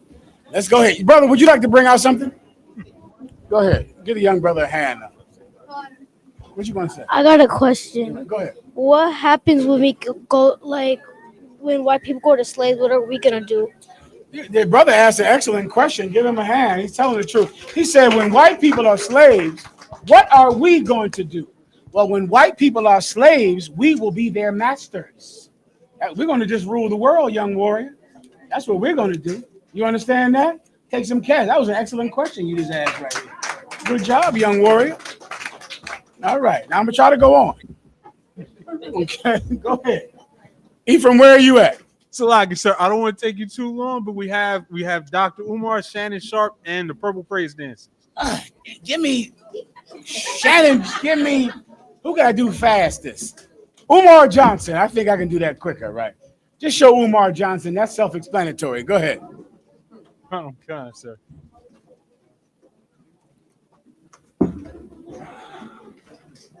Access to no money because my personal account contains all of my money. I only send it to Apple Pay and PayPal as necessary. So the Prince of Pan-Africanism, for the first time in my life, is without any digital currency.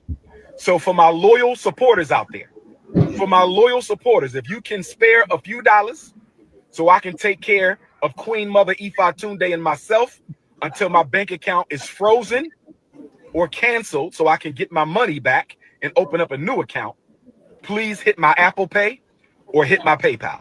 My personal PayPal account is Umar the Psychiatrist. Umar the Psychiatrist. I have a funny feeling that Dr. Ufantute is smoking that dope. I don't know much about Ufantute, but I know a crackhead. That I know too well. That's a crackhead. I think Frederick Douglass's great-great-grandson is smoking crack. That's a sad thing for Umar Johnson. Once again, is Umar Johnson special? No, he's like any preacher. You love his talking and his speeches and his, ufantuntes, but he's still smoking crack. And he's on that dope, and he needs some money. And you know what's something else that's sad about Umar Johnson? Umar Johnson does not have any brothers. He's alone. You hear him? That's a man alone. And you can whenever he comes, he needs help from the people. Could you help Ufantunde? Can you help me? Can you help me? Because he doesn't have each other. He doesn't have each other. He doesn't have anyone that's with him. So he's smoking dope, getting high, and alone. You don't want that to be you. Everybody understands? It matters what you do at home. It matters what you do when no one sees it. It matters more than what you do in public. Everyone understands. Good to go? Go ahead. They call him the Prince of Panhandlingism. Oh, that's all right. They're going to shame him. Sister, I'm sure you want to bring out something. Get a sister the microphone. Go ahead. If pastors and officers don't want us to sell crack and do crack. Say that one more time. If officers and pastors don't want us to do drugs, right? Then why do they still do drugs? Give her a hand because she's telling the truth on it. Yeah, exactly. Come on and get some money. Exactly. If a pastor is saying don't do drugs, why is he doing drugs? I ask myself the same thing. There you go. Well said. Give her a hand. She's smart. Go ahead. All right. Go ahead, Ephraim. Yes, sir. At ESPN, a source familiar with the situation telling NBC News that the Hall of Famer will not return to the network. It comes after he settled a lawsuit accusing him of sexual assault, according to the plaintiff's attorney. Sharpe has strongly denied the allegations made against him before he stepped back from his role. ESPN has not commented. Shannon, Stop out. You've heard about this by now. What's his name? Shannon Sharpe got fired from ESPN because he went and had sex with some child, I think, some type of 20-year-old or something. How old was she? She was a kid, damn near to me at least. Some type of kid. She was a white girl. He had sex with her. Officer Abun sent me the legal paperwork where she's alleging all kinds of rapes and abuse and everything. She was suing him for $50 million. Some reports say he gave her $20 million as, on the budget to save money. He gave this devil $20 million, which is a lot less than 50. That was on a budget. And he lost his job at ESPN. Now, as you look at this story, he seems like the biggest dummy in the world, and he is. But I would like you to understand how close you are to being just that dumb. Now, you're right there. Let me show you how. Let me show you where Shannon Sharpe comes from. Do you have that, Warrior?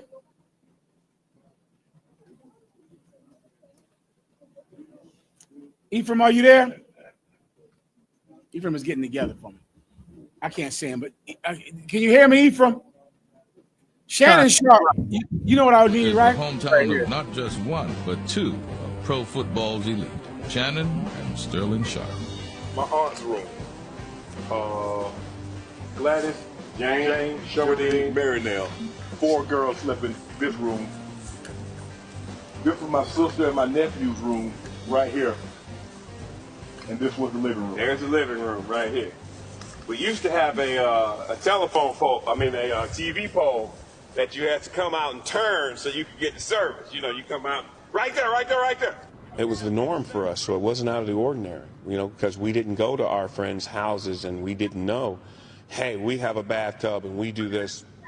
The norm for us was going to the well and getting water. The norm for us was when you had to... He said we didn't go to our friends' houses, so we didn't know, hey, we have a bathtub.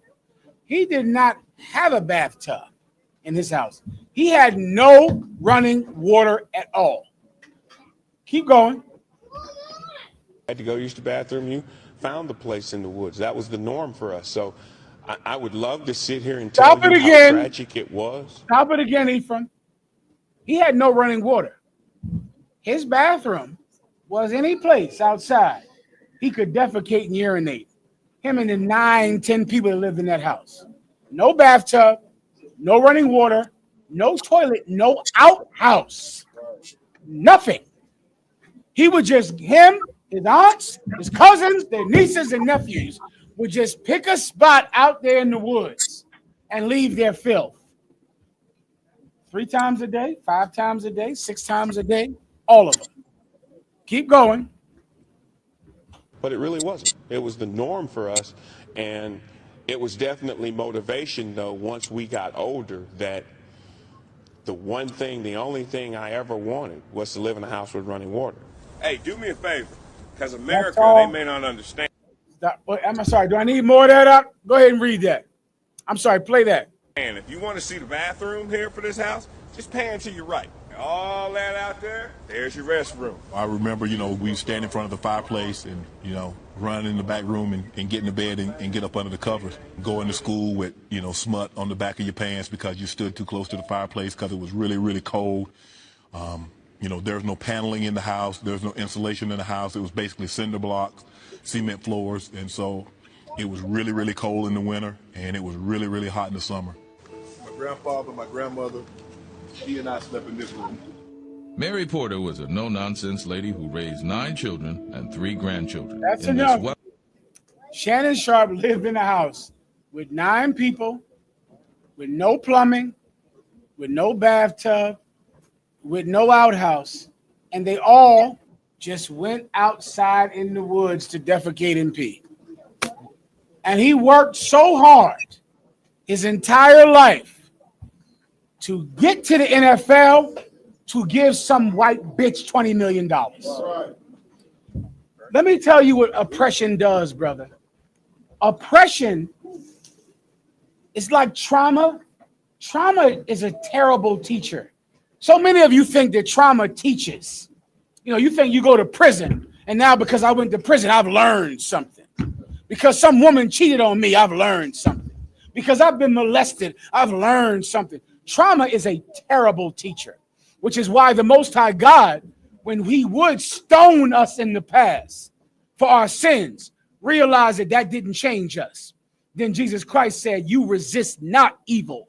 Thou sayest in time past, an eye for an eye, a tooth for a tooth. But I say to you, thou resist not evil.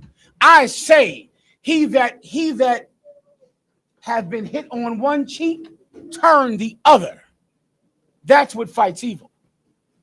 Trauma doesn't fight evil out. Kindness does. Mercy fights evil, not trauma. If you grow up poor and you suffer, you will never think to yourself, I will never let another woman suffer the way my mother did. I will never let another woman suffer and defecate in the woods. It looks like my mother. It looks like my aunt. I'll never do that. I'm going to, on purpose, make sure that I choose a black or a Hispanic woman because they suffered with me. They were poor with me. Trauma doesn't do that. You know what trauma says? Trauma says be more selfish. Trauma says get out of the neighborhood and have sex with the first disgusting white slut you find. Because that's what my trauma wants.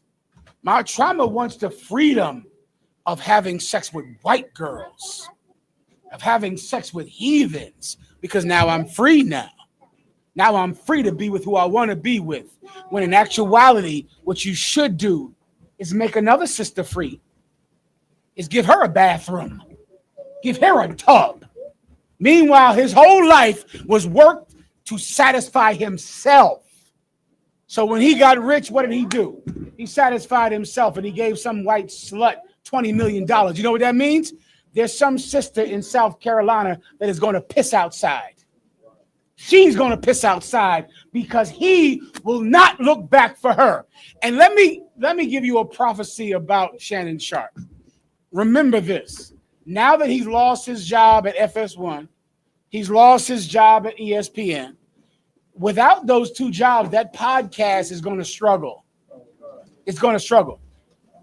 Next, he is going to get a job with, who blow my mind, with a HBCU. He's going to become a football coach at Jackson State University, Alcorn State University, Grambling State University. He's going to pick some black college, and they're going to hire him like they hired Deion Sanders. Because when people are down and out, they never choose black people. They would never give a black woman $10 million. They wouldn't give her $1. They would never give a Latino $2, but they'll give some devil $20 million. But when he is poor, black people are going to say, come be our football coach at Alcorn State University. Come be our football coach. And we are going to clap. Oh my God. When he gets this job, we are going to support whatever black college Deion Sanders works for. We're going to get their t-shirts and their hoodies, and we're going to support them because we have a capacity to love that rich men don't have. Rich men can't love like the poor love. And we're going to help him. And he is going to work himself up from the bottom, get a job at a white school, and give another white slut $20 million. What you better realize, brothers, is that you can't trust the rich to help you. Jesus Christ came from the poor. He came from the people that are underprivileged. And we can't trust rich men with our money. I pray you understand. You good to go here, Ephraim? So like I said, and everybody's bringing up an old clip where he said that his daughter could only spend so much on her wedding that he would only give her like 30,000 or something, but he paid 20 million to this. And Shannon Sharpe, he always seems like a little homosexual to me anyway. Commanding General Yohana told me he was homosexual. He know. He look at men. He's a West Indian brother. Did y'all know that about Commanding General Yohana? He's a Caribbean man, which means he understands manhood better than the tribe of Judah. And he knows manhood, and he knows when it ain't there. And he done told me already that it ain't there with Shannon Sharpe. I got no doubt that Shannon Sharpe likes these white women because they keep all his nasty anal secrets and all his Sakari-ness and all of that. You know, who the hell knows, but he's nasty, all right? What else do you have? Speaking of gay men, show me the last one. Oh, wait, okay, those of you, you saw raise your hand if you do not know about this, the IUIC doing a praise dance this week on the internet. Y'all didn't hear about this. Now, is that what you're going to join? You going to join? That's what you're going to join. You going to join that? Wait, give the sister a microphone. She wants to break something down.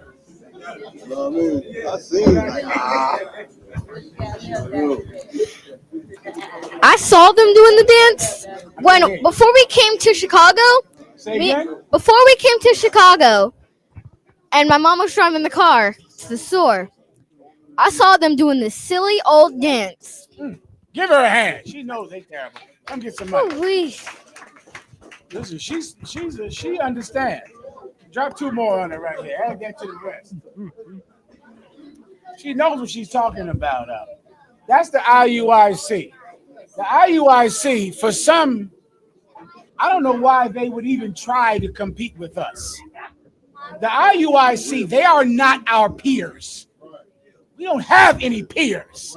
There is no Israelite group or Christian group or Muslim group that could be a peer to One West. It's impossible. The fact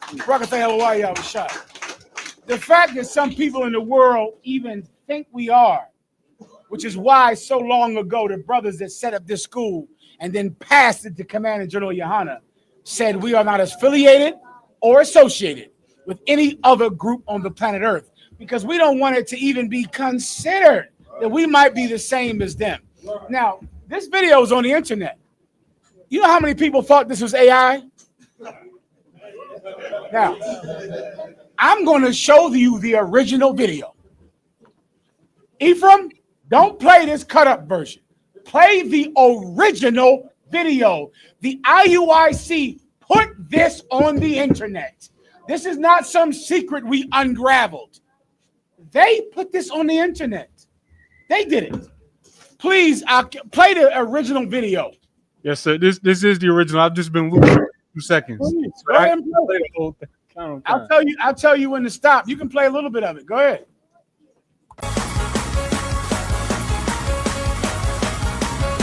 Is this the Holy Spirit, or have these men been possessed by devils? Many Christians think that this form of worship is the Holy Spirit overcoming them. But let's see what this spirit is according to the Bible. And they brought him unto him. And when he saw him, straightway the spirit tear him. And he fell on the ground and wallowed foaming. Does this sound familiar? Absolutely. It happened. The IUIC were making a joke. This was somehow a lesson against praise dancing. You know, I want to teach brothers not to suck a penis, so I'm going to suck one. So you can, don't do this. Don't ever do this. Don't ever. This is wrong. This is homosexuality. What man? And listen, I don't know. I've been one West since I was in my early 20s.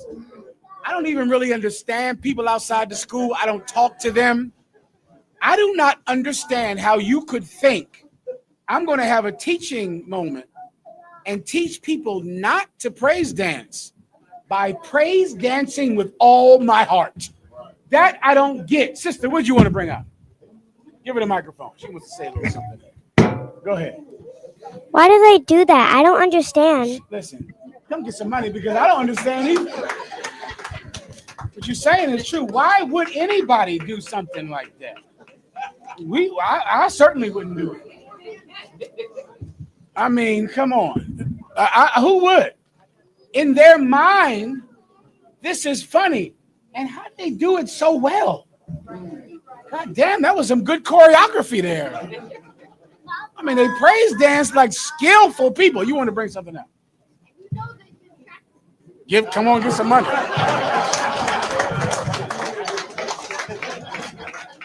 Here you go. Come on. Go ahead. They've been practicing. That's what the little sister said. They've been practicing. I mean,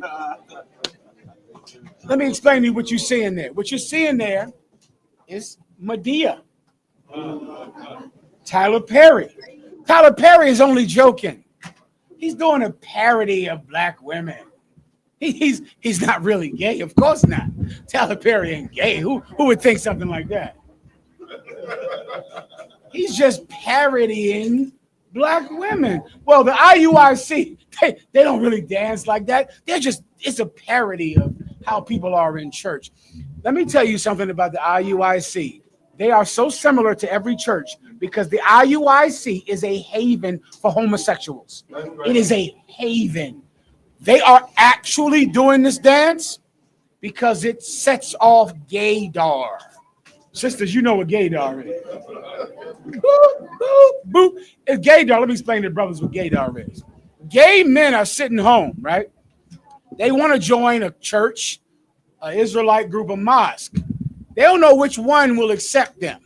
And so they're looking and they're waiting for a little sassy, a little sass, a little Broadway, a little something that says, a little sugar that says, oh, that's the one. So they make a joke that says to everyone, I'm gay. Now, real men look at it like, what the fuck is he doing? But a gay man goes, that's an interesting Israelite group.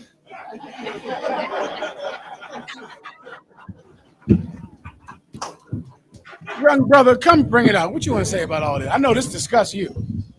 Get him on the camera. Go ahead. Yes, they are. Unlike you, who's a real man. You're a real man. Get that. Go ahead. Everybody understands that. Young brother, you had more you want to bring out as well. When is this class? I like this. I like to eat tonight. I like to have something to eat or no. You say don't eat. Okay. The Hebrew Hammer, set me up a web page called the Hebrew Hammer. Blame it on, that's your fault. Hebrew Hammer. Just set me up a web page. I'll send it to New York. But you saying don't do that, Tazalai. Okay. Tazalai don't want me to become the Hebrew Hammer. So I'm gonna go ahead and wrap it up quickly before I lose my rank. Go ahead. General Cabal. That's gay, dog. General Cabal, I'm give him a hand. I got to go. Listen, I'm gonna wrap it up. I'll get you 1 second, little sister. Ephraim, I got to end the class. Good Lord. Come on. Hey, he said in the comments, it's like when Nasty Nate was twerking to show the way his sisters walk. Nasty Nate twerking. I got to end the class. Everyone, I'll be here tomorrow. Put your hand down, Canada. I'll be here tomorrow. We'll get it on tomorrow. Don't forget, tomorrow, what are we doing? Felony expungement. Bring your criminal ass down here. God damn. Don't you want to drive a car or get a job? Who's doing the felony expungement? Officer LeBun. I knew it was him. I ain't want to say it.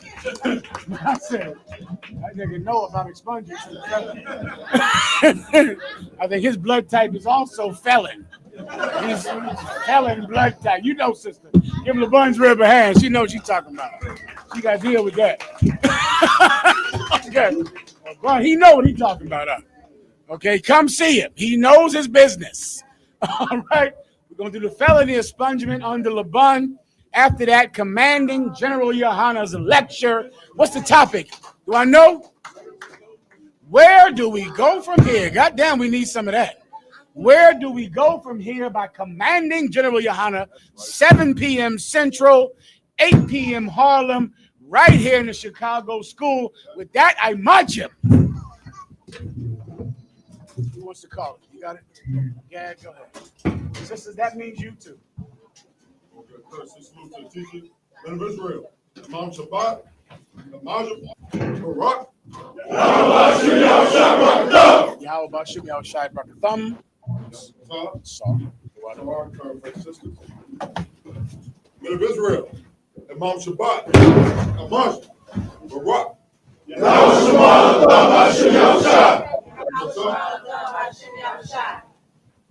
Wrap it up.